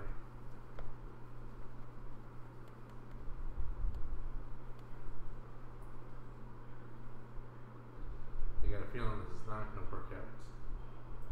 And a spear. 2. That was a little bit sloppy, unfortunately. Yeah, I mean, sometimes it just happens. Oh, nice step up knee. Yeah, step up knee. Oh, beautiful German. And now Io is laying down. Yeah, with the step up knee, maybe she does look like Matt Riddle.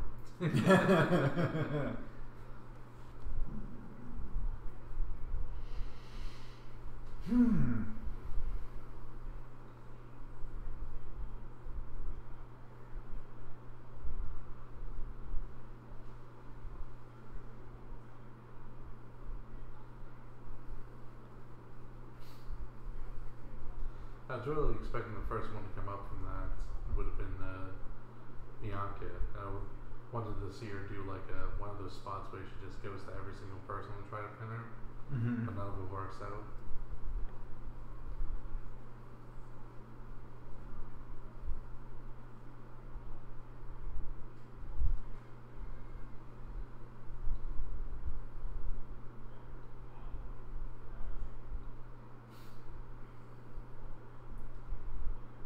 I mean, you know, if you think about it a bit, Shayna's almost, you know, understands the disadvantage that she's at, so is trying to also kind of help Bianca in a way to balance that out. Because, I mean, there's no real reason that she had to sneak attack Kairi Sane there and stop her from doing that double team. She could have done that, but she wants to kind of keep Bianca fresh enough to help to kind of distract the Sky Pirates. You know, that kind of thing. So she'll let her get beat up a bit, so she gets weakened, but just enough so that it's not just a double team in, with Bianca being completely out and she gets double teamed by the Sky Pirates. Because that's not going to work out for her. So it's a good psychology move there. In case if anyone just thought, why would she interrupt there? It does have reasons why she would want to make maybe a shaky alliance there. Yeah, I'm not a fan of that move. The more I look at it, The heated clutch, yeah. it puts way too. I saw Beth Phoenix do that to Tamina, and Tamina has her legs completely wrapped around, being like, "Oh no, oh no, oh no!" It's just it just looks really bad. Yeah, this is Not my favorite. There's another variation of that move that's banned from WWE, where you take them and you flip them completely forward so that they like get tugged in and you land them on their back of their neck and shoulders. Banned for obvious reasons by the WWE. Because I mean, it is basically just a pile driver variant, and a very risky one at that, especially if you're not really that tall of a person. You do not have a lot of leeway with that. A kind of burning hammer style move there from Bianca. I say was kind of Io is amazing because she didn't drop Shayna on her head, which is how the actual burning hammer maneuver goes. Ever seen one of those? burning hammer. Yeah. I saw a variation of one from what the heck is his name? The Brian Kendrick. Yeah, but I mean, you gotta see like a real burning hammer there. He ended up doing it to Kota Ibushi. Yeah, I remember that one in the Cruiserweight Championship. Yeah, he was really surprised that Kairi, interrupted that pinfall there. But I mean, she wants to win too. You can't just think, little Kairi Sane's just gonna step aside and not try to be a 2-time champion. The best elbow slam in the world. I screwed that up. Elbow drop. Oh my gosh, that's what it's called. The best elbow drop in the world. It's like when I get upset when like there's a TV show where it's the way it's like they jump on someone, it's like body slam. It's like it's not body slams when you pick someone up and slam their body on the ground. It's in the name. Yeah, it can be on. I can. What a drop kick right there! Great sell. Ooh. I mean, these two are probably the best in the business right now when it comes to pure athleticism.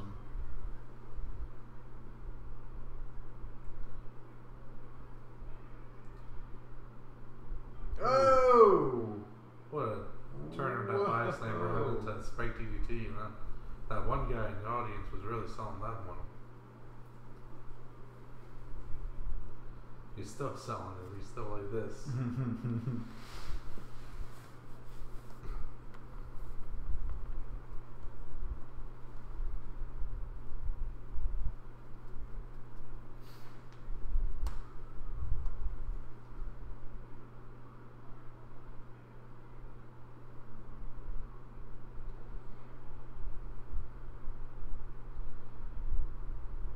Got both of them up there. Great strength from Bianca. I mean, she is a really great athletic talent. Mm-hmm. Very powerful as well.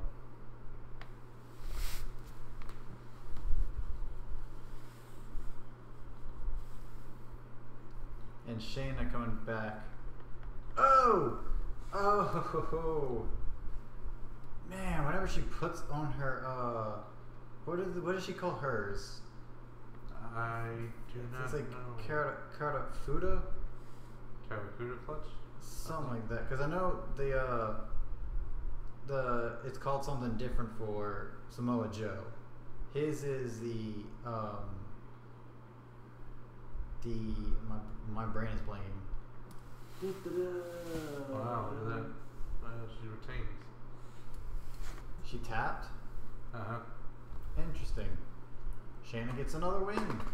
So she might be staying down in NXT for a while. And that gives Kairi and Io some time to try to go for it in singles.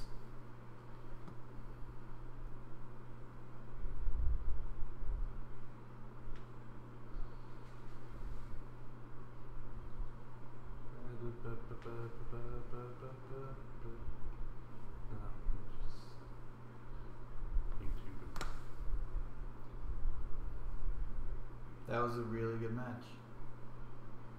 Oh yeah, it was.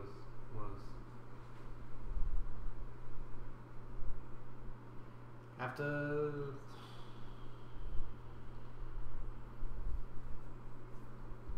this next one is going to be just complete carnage.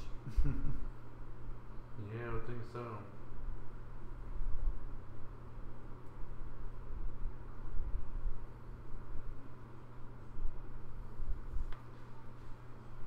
Okay, I'll show you this. It's in the debut of the maneuver, the Burning Hammer maneuver.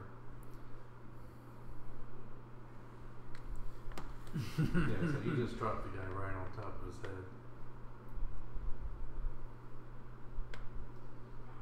That's Kenta Kobashi. The Kenta we know that came as Hideo Itami and then left. That was like his trainer. That's why he also used the name Kenta. Mm-hmm. So. Okay. What was his name in NXT? Hideo Itami. Hideo Itami. Mm-hmm. And I believe that was actually his original wrestling name as well, before he picked up the name Kenta. Everyone looking upset. No, poor Io. Frustrating. And then her guy cronies come out and then that guy in the they black, turn on her. Then that guy in the black hot shirt looked like George R. there. I have to see that again. That's funny. So why is one half let's fight, the other is let's play? That's their new YouTube channels. One's a let's play based channel, the other's a let's fight channel, where she just goes up to people and beats them up. For some reason, I don't believe you. I think it's actually a branding thing. I think that's like the brand is let's play, let's fight. What?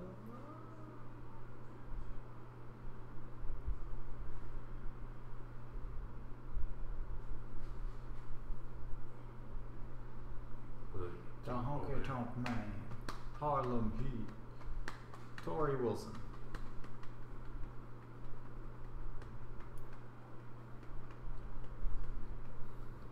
Boom. So, Tori Wilson, Hard Foundation, anyone else in there? DX? Sue? Yeah, DX. Sue, whatever her last name is, for the Warrior Award. Yeah. Yeah.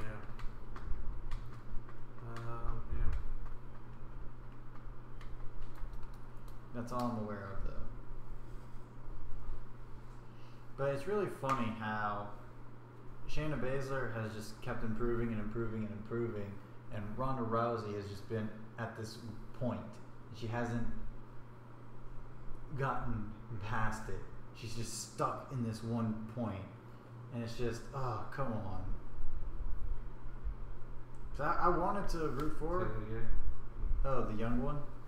Well, no, the guy in the black heart shirt, you know, that has kind of like the American flag with the heart on it.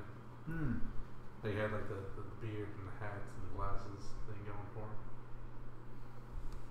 Okay, so let me skip ahead.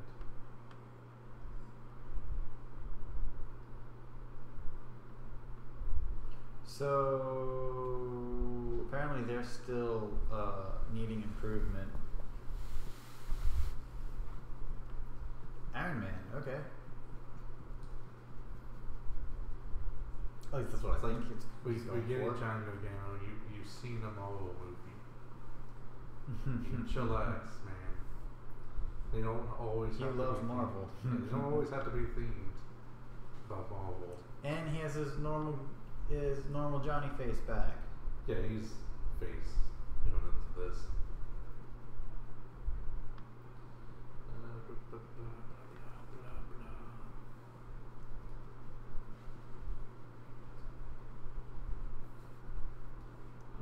I remember what I was going to look up.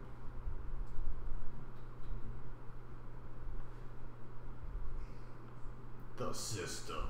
Yes. Adam Cole and the Undisputed Era are making their way out. Adam Cole is making his and the Undisputed Era. They're all there.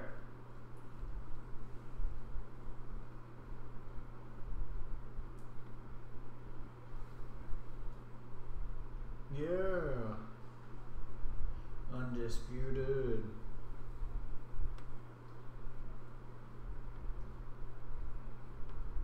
And it's Kyle O'Reilly, Bobby Fish, Roderick Strong, and Adam Cole, baby. St. George R. one. Did you ever see this picture? That's a young George R. one from like maybe a high school picture or something. But it's like that is funny as heck. Yeah, it's crazy how much he really. That's a even more blown up one. But how much he kind of looked like kid. Yeah, that's funny. That is so funny.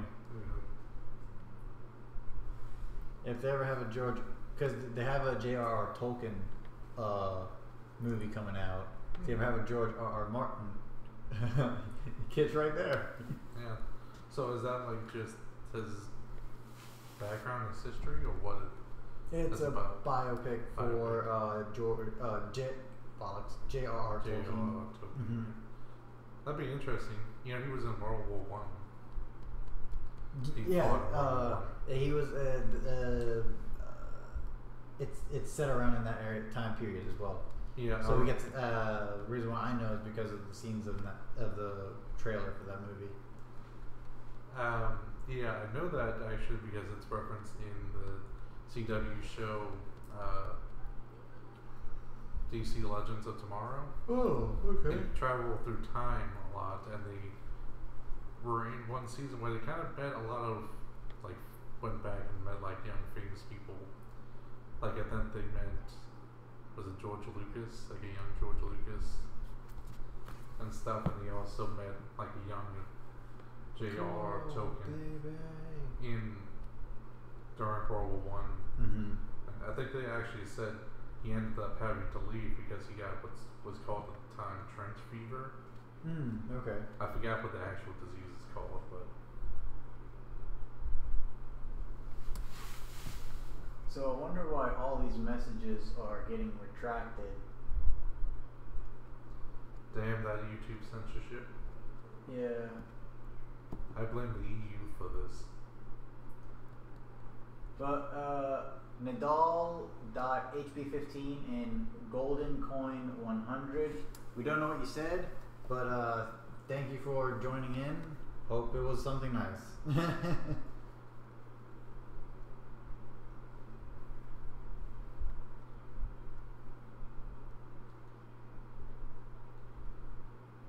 Crowd's really hyped for this match. Let's see how hyped they are come Sunday evening. Mm-hmm.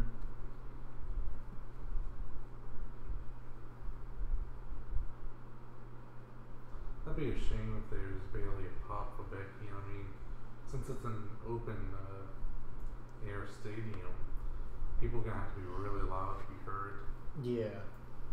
So it's not gonna sound great on the network. Do they have dueling unless- chants right now?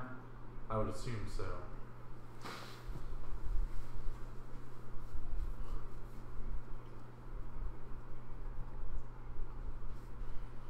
Yeah, so far, and nope, not yet.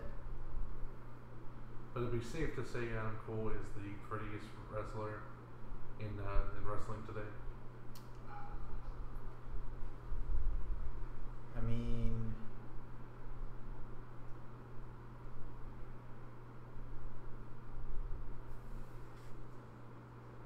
I personally would actually have to give it to, and I know you're talking about the men, but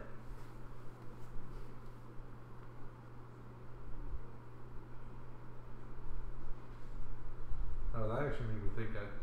Whatever reason, I ended up seeing on YouTube a clip from Alexa Bliss doing the interview thing with Finn Balor, and it's like, man, you're right. They are really just trying to make her flirt with every guy out there. I mean, I kind of liked Corey Reeves there when it was like, you show me your abs, I'll show you mine. Interrupted, and he's like, God damn it.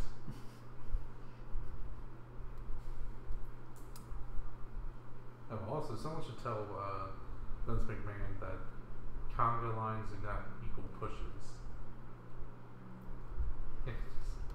Can't just people expect people to be like conga line and out there. oh, they're doing a conga line. Obviously, they're really awesome. Oh, nice. I saw him. I saw Adam Cole in a picture with all the other Bullet Club when he was still in Bullet Club. And it was so bizarre to see everyone there and know that he's no longer there. But then when you really look at it, you see the Young Bucks, they're not there. You see Kenny, he's not there. You see Cody, he's not there. Did you watch any of the Cultaholic April Fool's videos? Oh, they were great. They were good stuff. What were you saying? Yeah, I think you would particularly enjoy Straight to Hell. I think that one you'd like really, really well. Yeah, I would say I don't normally like the April Fool videos, mostly because of the fact that they just always keep them up. Mm-hmm. So like you're in the middle of July, you find a video and it's like, oh, let me see this, and you're like, oh, this doesn't make any sense at all. They're acting all stupid. That's free. And then maybe you look at the date and you're like, oh, April 1st, and then they're like, haha, I tricked you. And it's like, well, no, it's July. I'm not expecting an April Fool's video in July. And it's like if they take them, like put them on April Fools and then like take them off. Mm-hmm. April Fools, I'd feel better about it, but it's like, you know, it's like like I said, like someone April Fool's pranking you outside of April 1st, you know.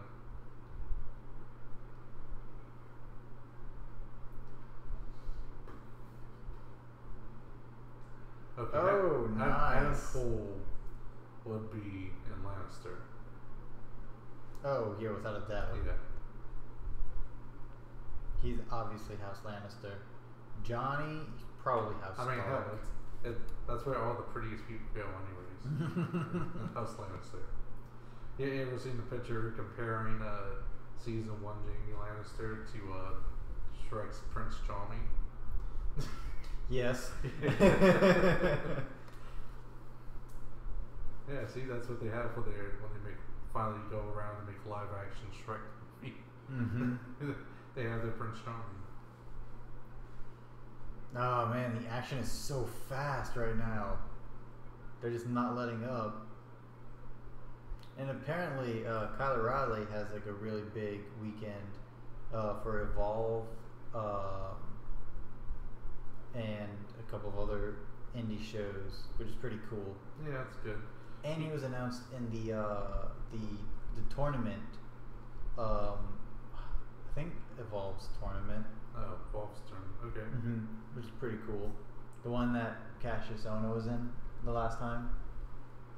He's gonna be in it this time. Yeah. You know, you just saying, like when it comes to Johnny, I would say he's not like stringent, honor, you know, type stuff. But I think he could actually be. You think he could be a Baratheon? Yeah. Because he can definitely let his emotions get to him. Yeah. And make rash decisions. And I mean, it says something when your house's motto is "Ours is a fury." Mm-hmm. So I can see him be House Baratheon. He even kind of has the look of that, like Robert's youngest brother. Now that you mention it, I can see like a Stannis kind of. He believes he's right, so he'll do whatever it takes. And then when he realizes he's wrong, it's much too late. Yeah. Like I can see Johnny Gargano, the character, burning his daughter alive. try to be Champa. And not understanding the... That's a bad thing to do. Yeah. Because he's just too single-minded, yeah. So that's Baratheon versus Lannister here. That makes a lot of sense. Oh, Tommaso Ciampa. Ooh, which house is he in? Because I don't think it's a Lannister, but he. Wait, he's probably a Greyjoy. He could be. He's ferocious enough. Mm-hmm. Mm-hmm. He'll stab the back of his best friend and try to take his stuff if he sees an opportunity. Yes, he does seem like a guy who likes to take things from the iron price. Yeah.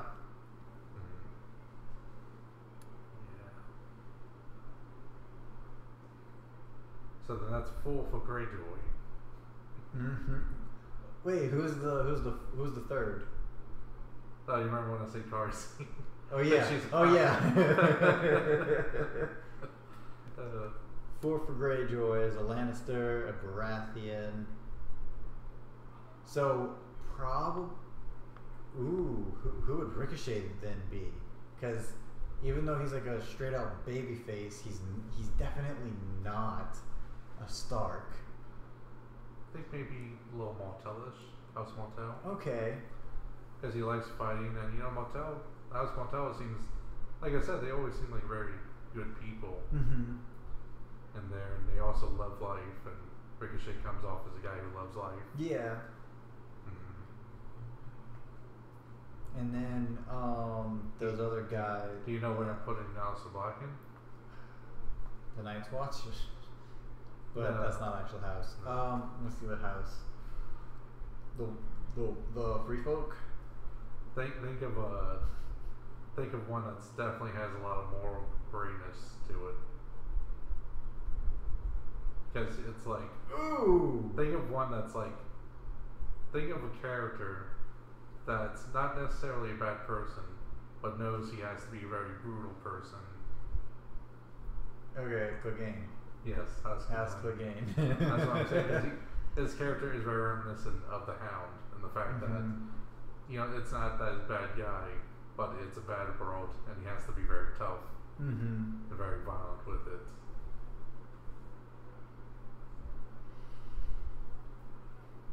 So the Clegane. Who Clegane. Who would Matt Riddle be then?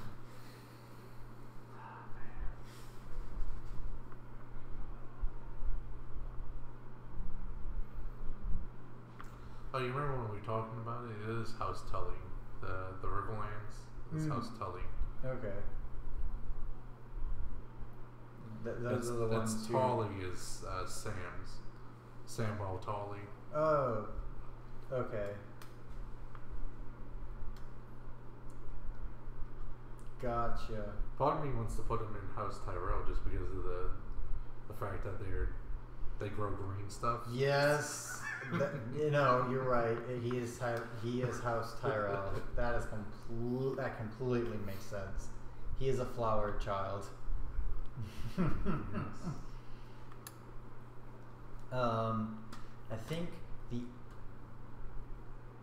I think another Clegane, even though she's usually straight up evil, she's doing it for what in her mind is a purpose. Shayna Baszler. Yeah, I mean she can be very mountain type. Exactly. Very likes violence. That was nice. I would also have to say Velveteen Dream would be Martell as well because just of his love of life and openness to new things. It's very Martell like. Would he not be a Sand though? Because he swinging both ways, not caring, just living life the way he wants to. He seems like he'd be part of the Sand. I'm trying to remember who they. The Dorne. Sand Stinks? Yeah, from Dorne. A house from Dorne. Well, no, they're not a house. They're the children of. Well, I know they had a king. Martell. Oh, that's where Martells are from. Yeah, they're from Dorne. They're from Dorne. Yeah, Oberyn Okay. Martell, the guy who got killed by the Hound. The Sand Snakes are his children. Yeah. But they're his bastard children. So their last name is Sand. Okay, so But you're right then, yeah. Martell. Yeah, but they're still part of House Martell. Yeah, that's another thing from the books. Apparently, they have a lot more storylines from there. From Dawn. And a lot Yes, more weren't able to get to it because all the others took precedent, I guess. Yeah, they have like 9 Sand Snakes actually. Oh wow! And there was a lot more stuff like the head of the Martell family. He was actually working with his brother and encouraged him to try to get revenge against the Mountain. So he was kind of a part of the plan instead of being, against it. It was a lot different. But anyways, yeah. So Velveteen Dream, Martell, along with Ricochet. But I mean, of course, families can disagree at times. Martells have. Man, this is such a good match.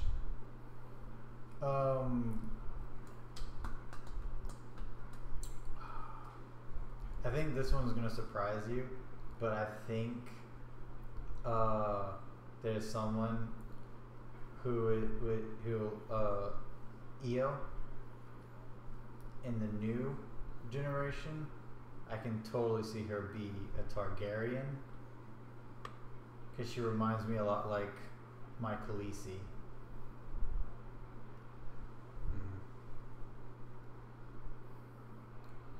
I mean, the only thing I could have thought about was House Aaron, just because they have a lot of sky beast symbolism.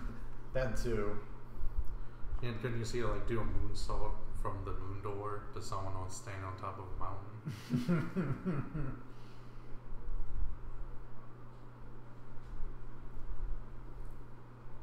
So is John Cena the only true Stark?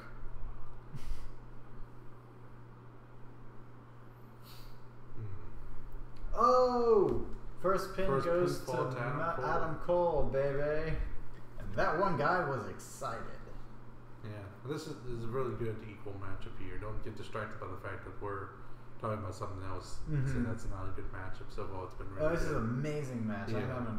This one has the potential of becoming my favorite match of the night. Really one of the first matches of the night where I would say both guys are very concept of equal in style and ability, and shows in their equalness and back and forth nature. The chemistry these two have is unreal. It's very phenomenal, great timing. So really great stuff so far.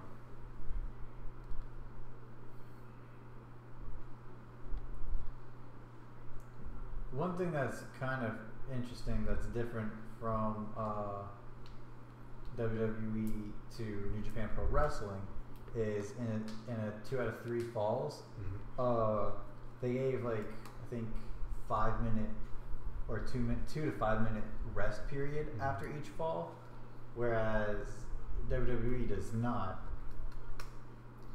Yeah, there's other companies that do that as well. I know CMLL does it in Mexico, but yeah, that's kind of makes sense. It's more of the traditional,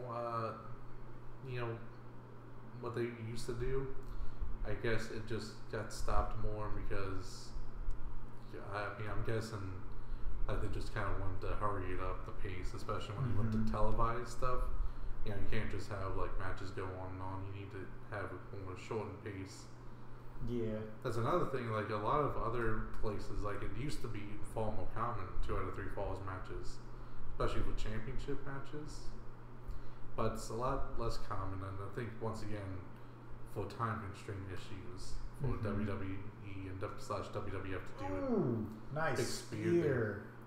There was actually a funny story with I think it was Terry Funk Jr. Oh no, Terry Funk I should say. His brother is Dory Funk Jr. Their father was Dory Funk, but Terry Funk, I believe he was NWA champion at the time, and he was doing a match, and he thought it was 2 out of 3 falls match, but it wasn't.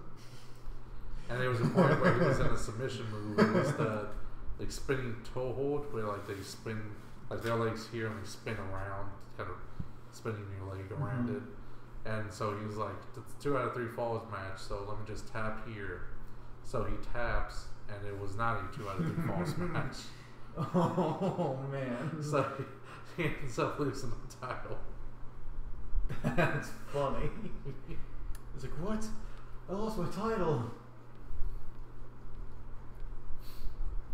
I don't know if this came before or after the Forever speech. Did you ever see that one? Or clips from it? It's like, I'm gonna hold this title forever, forever, forever. That'd be so funny if he was supposed to win. Oh yeah, he was supposed to win there. Oh my word! He's supposed to drop that. And then, why would you do that? Oh, that's so funny. Oh man! Because like I said, it was very common for championship matches to be 2 out of 3 falls. So.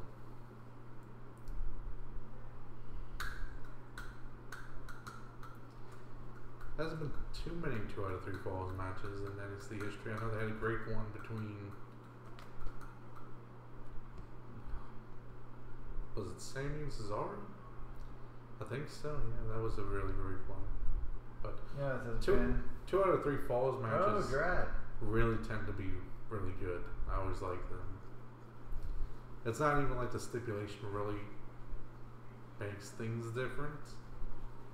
For whatever reason, it just, I don't know, people just elevate, I guess, when it comes to 2 out of 3 falls matches. I think it's always just a good match. It's rare to find bad ones.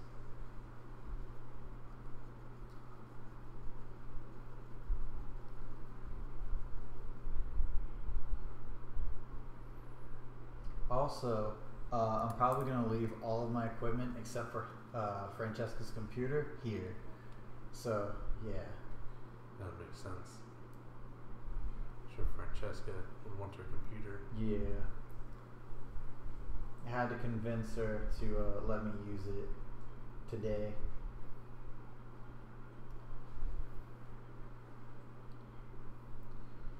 Oh, that was pretty good body control there from Johnny. Yeah, it really was. With that great ring apron DDT.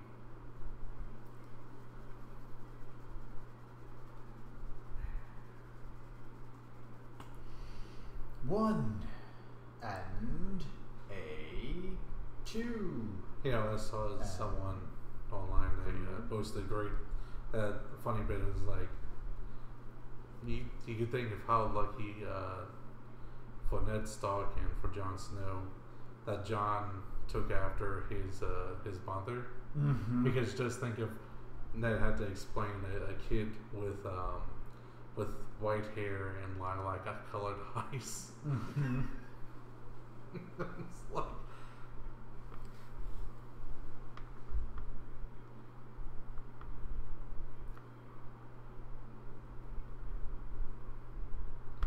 you know, another difference in the book, you know, the Red Priest.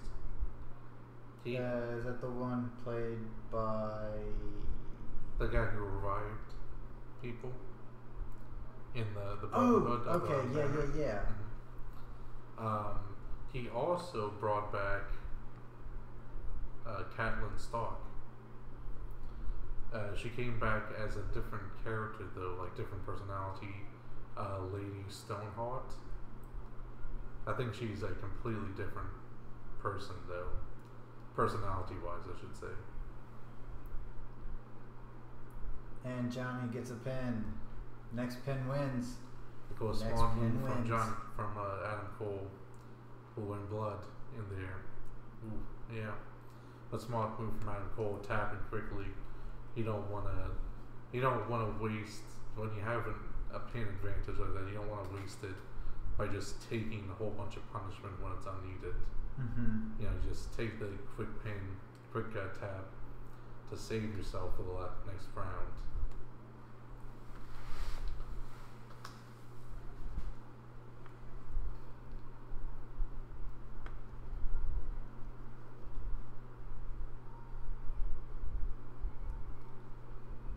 Look at the stare down. Stag versus lion.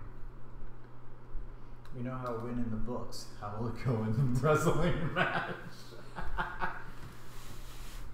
So does that mean there's absolutely no more Baratheons alive right now? Except for the bastard. True. Injury. And we technically know that, you know, from royal decree, a bastard can be given their name. So if he works with Daenerys and Jon, and they take over, whoever sits on an Iron Throne can give him back his title and actually put him back in Storm's End.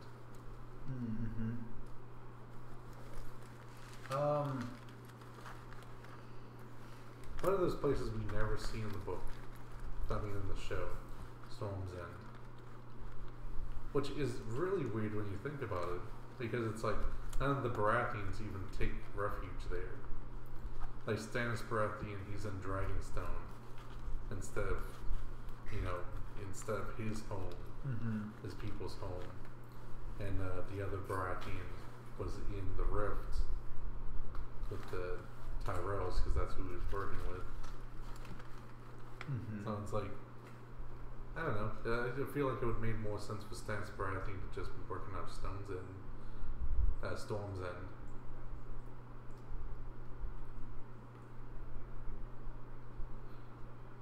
But I guess they wanted to show off Dragonstone, which does look nice, you know. And it's really cool that they went back there too. But it's interesting that we have all this dragon glass that we can mine, but now since the Ice King is pass a threshold, they don't really have time to do that anymore. Well, they were able to mine a lot of it before they even went beyond the wall to get the white, bring it back. Mm-hmm. They already did mine a lot of it out. They showed just a little bit, but they intended that they mined a lot of it out. You know what's really interesting in that scene? They used tar for all the dragon glass in that stage, in that set. And they said that in reality it was very highly flammable, and they had to walk through it with a torch. Oh my gosh. Yes, but of course they did a great job of it. Because they also said the torch was the main lighting element in that scene, so. Mm-hmm.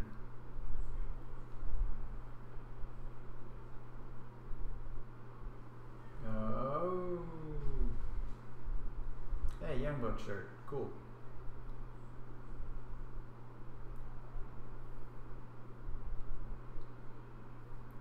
If we saw two of them, that would be sweet. Whoop whoop. Saw the meme.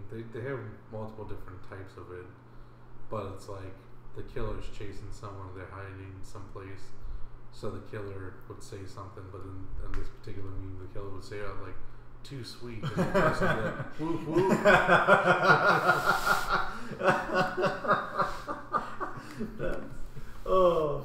That's so funny.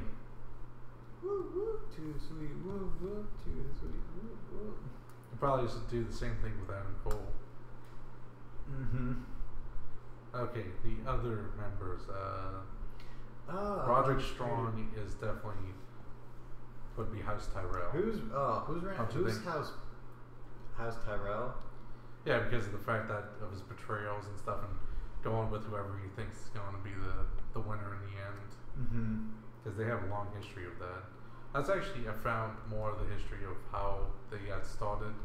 High Garden was ran by the Garden family until, was it Aegon the Conqueror came in. Mm-hmm. He eventually killed all of the Gardeners, and it was Tyrells were stewards in the court, and they handed over the throne to him. So Aegon made them the head. So even from the very beginning, they've been trading alliances to go with whoever they think is the strongest. So that's very much like Roderick Strong betraying Pete Dunne to go with whoever he thinks is the ultimate winners. And then I can also see Kyle O'Reilly be House Tyrell.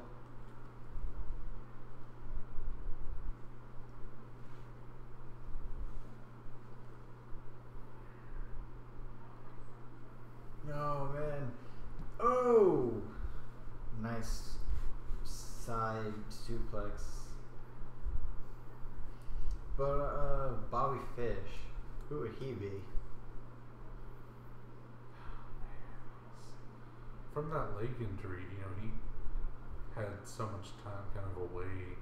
It's difficult to really grasp his character. It's really unfortunate for him. That a real strong spot from Undisputed Era, he had to be sidelined.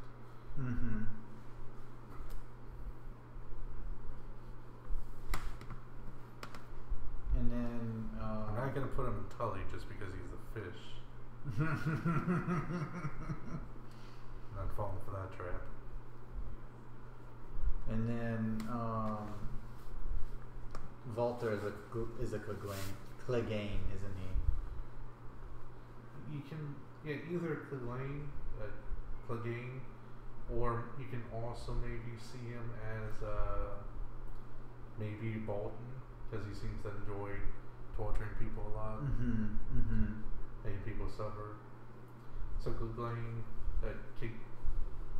Clegane or Bolton. Maybe lean more towards Clegane. More towards that pure evil side though, from them out inside. Mm-hmm.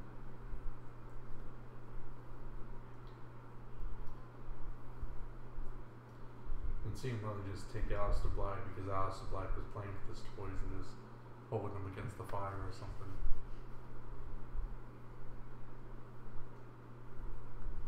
They really did a number on you. You still alive in there? Good. Because I'm going to be the one to kill you. Brotherly love. I'm guessing they're from Philadelphia.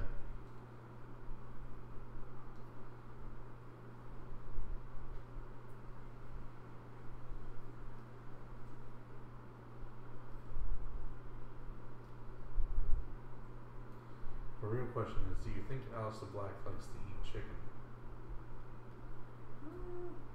I can see it. Oh, a Canadian destroyer. And a kick out from a Canadian destroyer.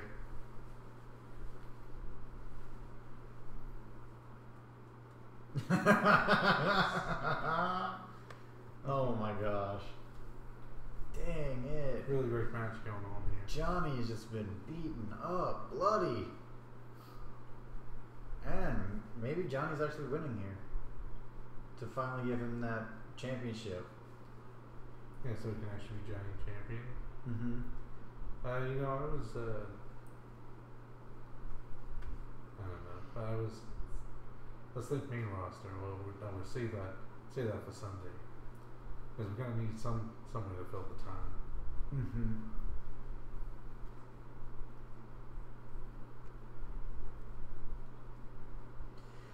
Oh man. Yeah, this has been quite the match. I had a feeling this one was gonna do great things. Yeah. I'm glad that it hasn't disappointed.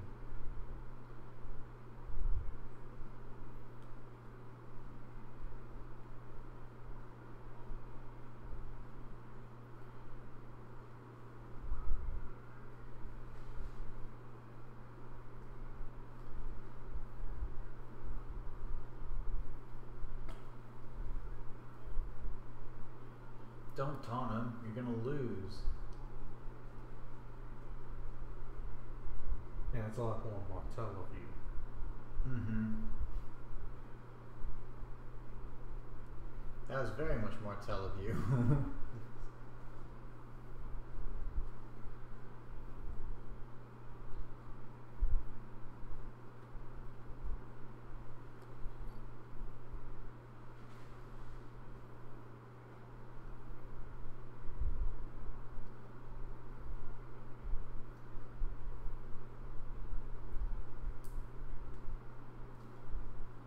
Okay, now they're on top of The pedigree.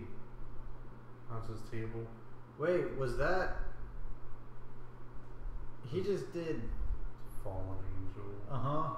Yeah, there's different names for it, but I'm trying to remember the man's name. was it Christopher Daniels? Mm-mm. No? Well, isn't that something that Tommaso Ciampa does now? That move? Or is it slightly different? Maybe. I think Christopher Daniels is the one who called the Fallen Angel, though. Mm-hmm. But I don't think he's the one who originally created it.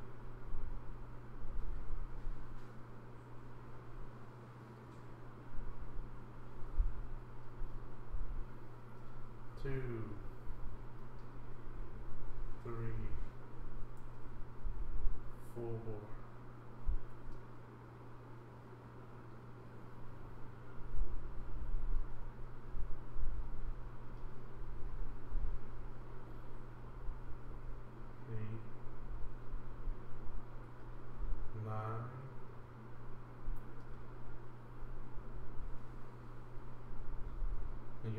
They had the slow count, huh? Oh! And Super kick. Just think if they counted like in New Japan. 1, 2, 3, 4, 5.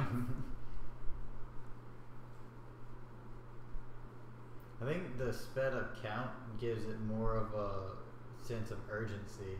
which is why it seems a lot more impactful. Yeah, I mean, it always does come off as more impactful for whatever reason. I mean, like when WWE comes in, it's like sometimes it's impactful, like there, but it's like more often than not, it just doesn't have that feeling. But come on, you guys. Oh man. Which is weird because when you really think about it, it seems like completely common for the idea that that they would end in a count out. So it's not like one of those things where you're like, oh, they'll never end this match in a count out. Super hit from Adam.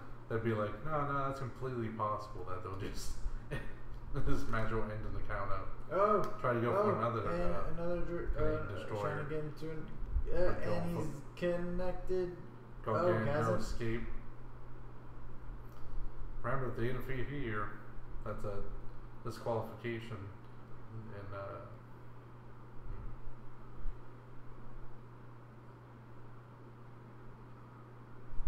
trying to think in that way.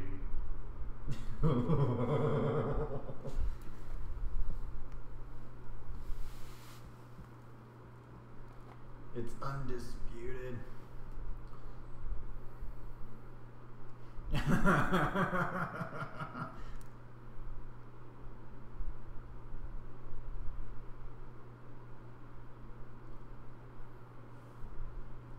Oh, a backbreaker. It seemed like a variation of a total elimination move originally done by the Eliminators in the ECW, where like one guy goes for the lower back part of the legs and the other does a spinning wheel kick to the upper half of you, but instead making it part blockbuster. So interesting variation of it.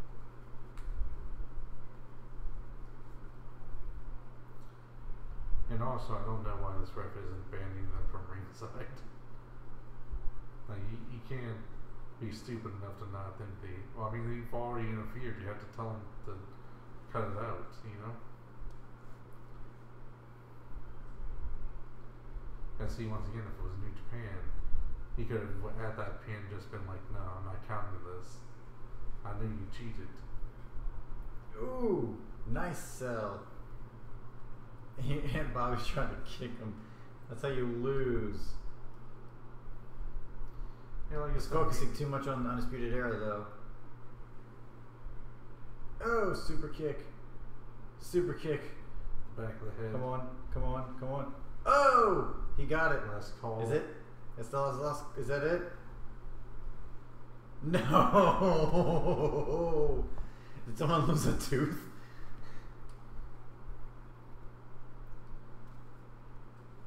Oh man. See, if it was TakeOver New Orleans, they could have used the call. But New Orleans has no last calls. Because for those that don't know, New Orleans, the bars, they don't actually have a closing time. They can stay open until whenever. And for those who live in New Orleans who don't know what the last call is, because they also have that part, it's the fact that other places' bars have to close at a certain time. Or at least stop selling alcohol at a certain time. Completely different scenario, you know, when you go to other places. They're far more, prudish for when it comes to alcohol. The Gargano escape. Oh, crud. He already tapped out once for this when the ref was distracted. Oh, crud. Yeah, and a roll Rolls through. back in the middle. And a roll through. Oh. Johnny did it. And a Baratheon wins this time. First time this ever happened. Right. Yeah. I mean, yeah, I think that was the right call. Even though I would have loved Adam Cole to win. And I mean, it gives them the ability to move up to the main roster now as a group. I know there was Robert's Rebellion, but we never got to see that on the show. So it doesn't count. And it wasn't so much him against a Lannister; it was him against a Targaryen. Yeah, yeah. He eventually got the Lannisters on his side, so.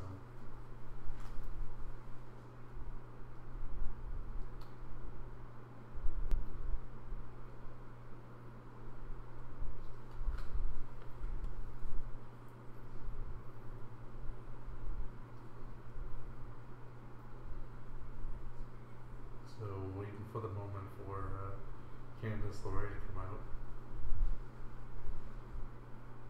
Yeah, when is she gonna actually be champion herself? I'm just waiting for her to actually be in matches on a consistent basis. Here she is.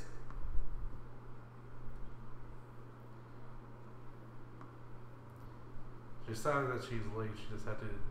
She just came from the hair salon getting her tips dyed purple, lavender.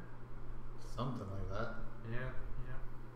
That'd be so funny if they didn't actually tell Candace who was winning, and her reaction is completely real.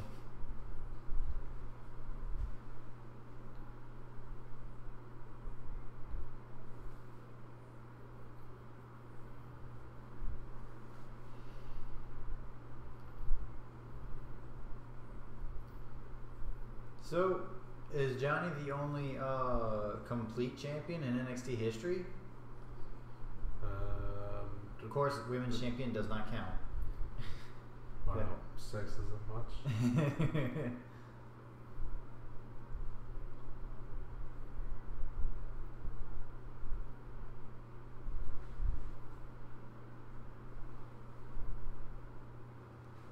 Because he's been tag team champion, he's been North American champion, and now he has the heavyweight championship. Yeah, I think so. What is it called? The triple Grand Slam, because that's 4, but whatever they call it, 3 one is.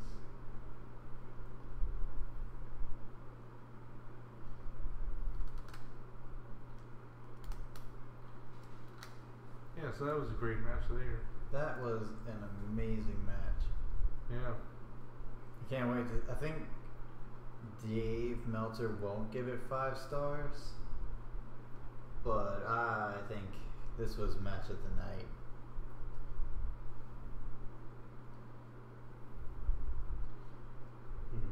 Yes.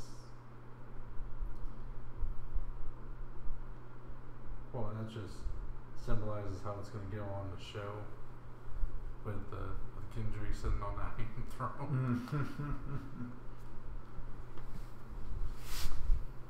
Yeah, that's a possibility. I don't think anyone's thinking of Gendry on the Iron Throne. Gotta be a reason he's come out of nowhere. All right, Candace, it's your turn to be wrestling and become a champion. That's what I thought you were saying want. it was about your time to betray him. Nope. I was thinking that too. Oh, is that Johnny Father? I guess so. Like he just goes to, like walks him up the aisle and then just runs him face first into the LED screens. Like, I was thinking there must be something because it's like it's a lot of time still left. I guess it just celebrates him. The boyhood dream become realized. All my life I've been wanting to be an NXT champion. Everyone thought I was crazy. What? Johnny, there's no such thing as NXT. What are you talking about? But deep down, in my heart, I knew.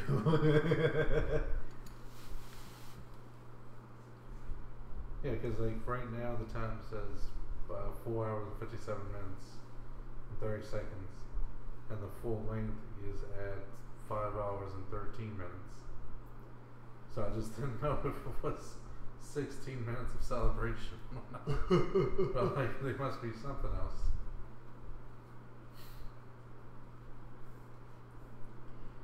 Something else is about to go down. Like I said, there's like so much time left. Oh, on the app itself. Yeah. Okay. Some time listed for the app itself. Jesus keeps going up. Johnny is my champion.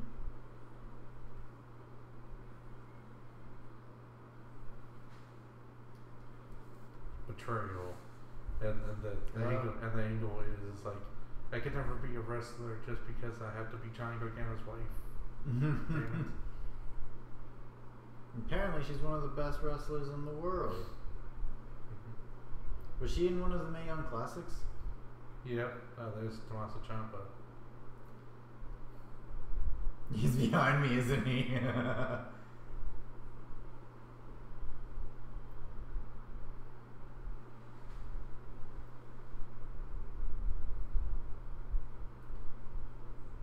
I can run them both into LED screens.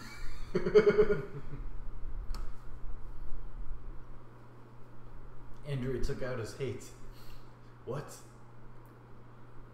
Yeah, we found out the problem with his neck is this building hatred of Johnny Gargano, so we just had to surgically remove it. Mm-hmm.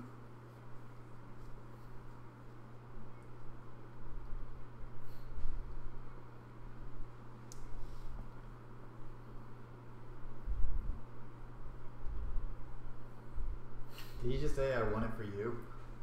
I think so.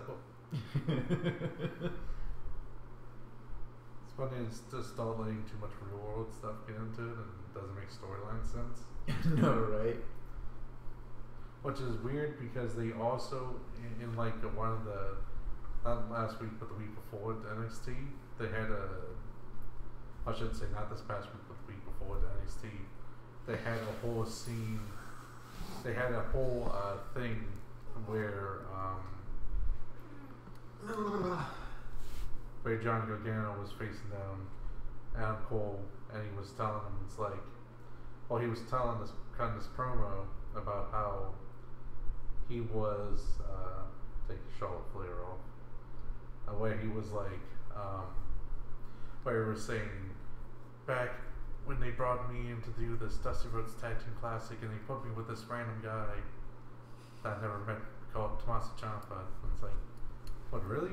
I think they already said before that you were really good friends for years. And they try to cut back and say, no, that never happened. What a takeover.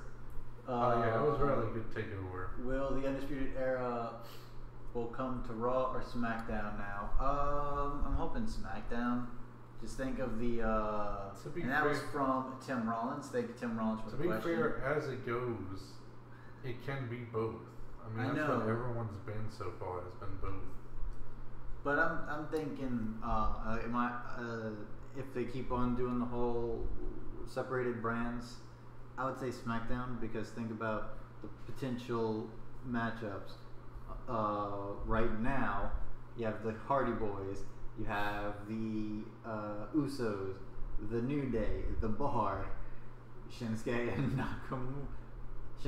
and Rusev. So they have so many more opportunities for greatness other than down in Raw, which is a shame to say. Add Chico, El Luchador. I think I talked about it before. Mm-hmm, yes. A Never Job podcast and all. Dear NXT TakeOver wrestlers, tonight please enjoy your logical storylines, well-built matches, and perfectly paced show, because one day you may be promoted to Raw. Right. That was a really good takeover. That was a really good one. A lot of people are like, "Oh, it's gonna be better than TakeOver New Orleans." I don't see that. It's better than TakeOver New Orleans. No, I don't see it as better than TakeOver New Orleans.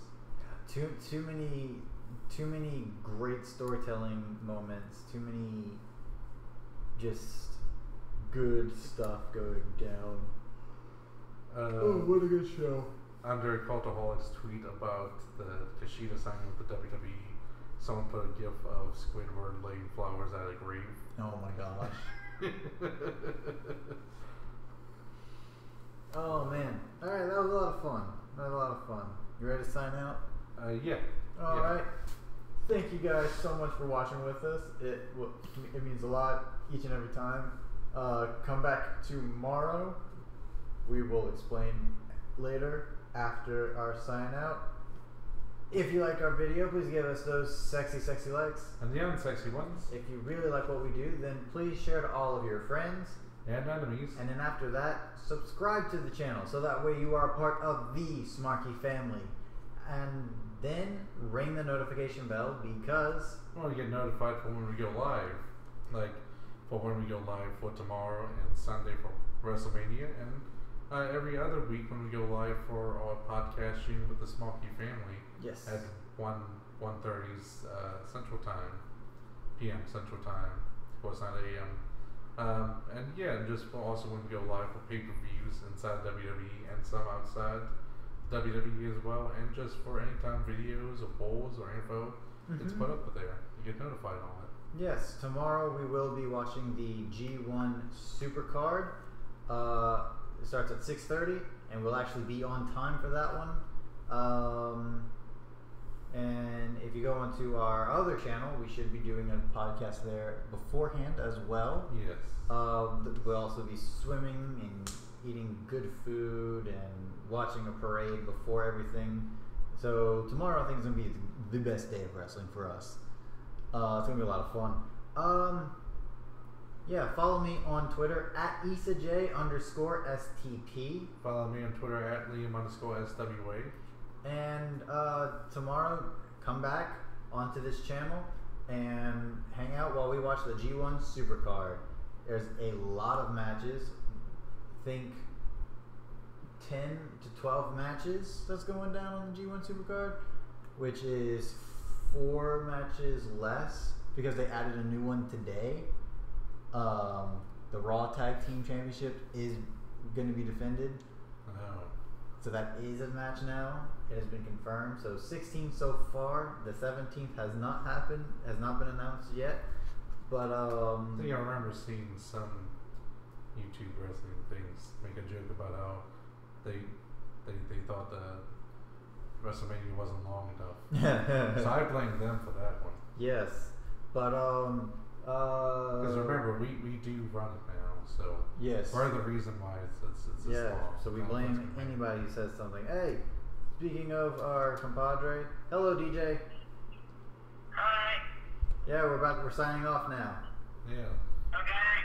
Oh, you follow DJ on Twitter at DJC_SEL. DJ. Yeah. After you drop off your girlfriend, you're coming back to watch the rest of the G1 Supercard with us, correct? Maybe. No, correct? No. The fans want you here. The Come on, fans need fans. you. Tell DJ to watch some G1. What? I'll be there Sunday. You're gonna get punished. How? We'll figure it out. Well, sign off. That's what we're doing. No, I can't. He interrupted us. Okay, is there anything else other than the fact that we're doing the G1 Supercard tomorrow, WrestleMania Sunday, WrestleMania Super Special? Our 10-hour extravaganza for WrestleMania. Starting at 2 p.m. Central Time. Yes, and we're gonna do our podcast before the pre-show, and then this is all part of it as well. This is all part of it. It's all part of the 10 hours. 2 p.m. starting our podcast. Going to the pre-show. Going to the pre-show. WrestleMania. And exactly what Liam is saying, Yes. and yeah, it's gonna be tiresome. But Yeah. until then, and until next time, it will be awesome. Goodbye, everybody. Bye, everybody. Say bye, DJ. DJ, say bye. Bye.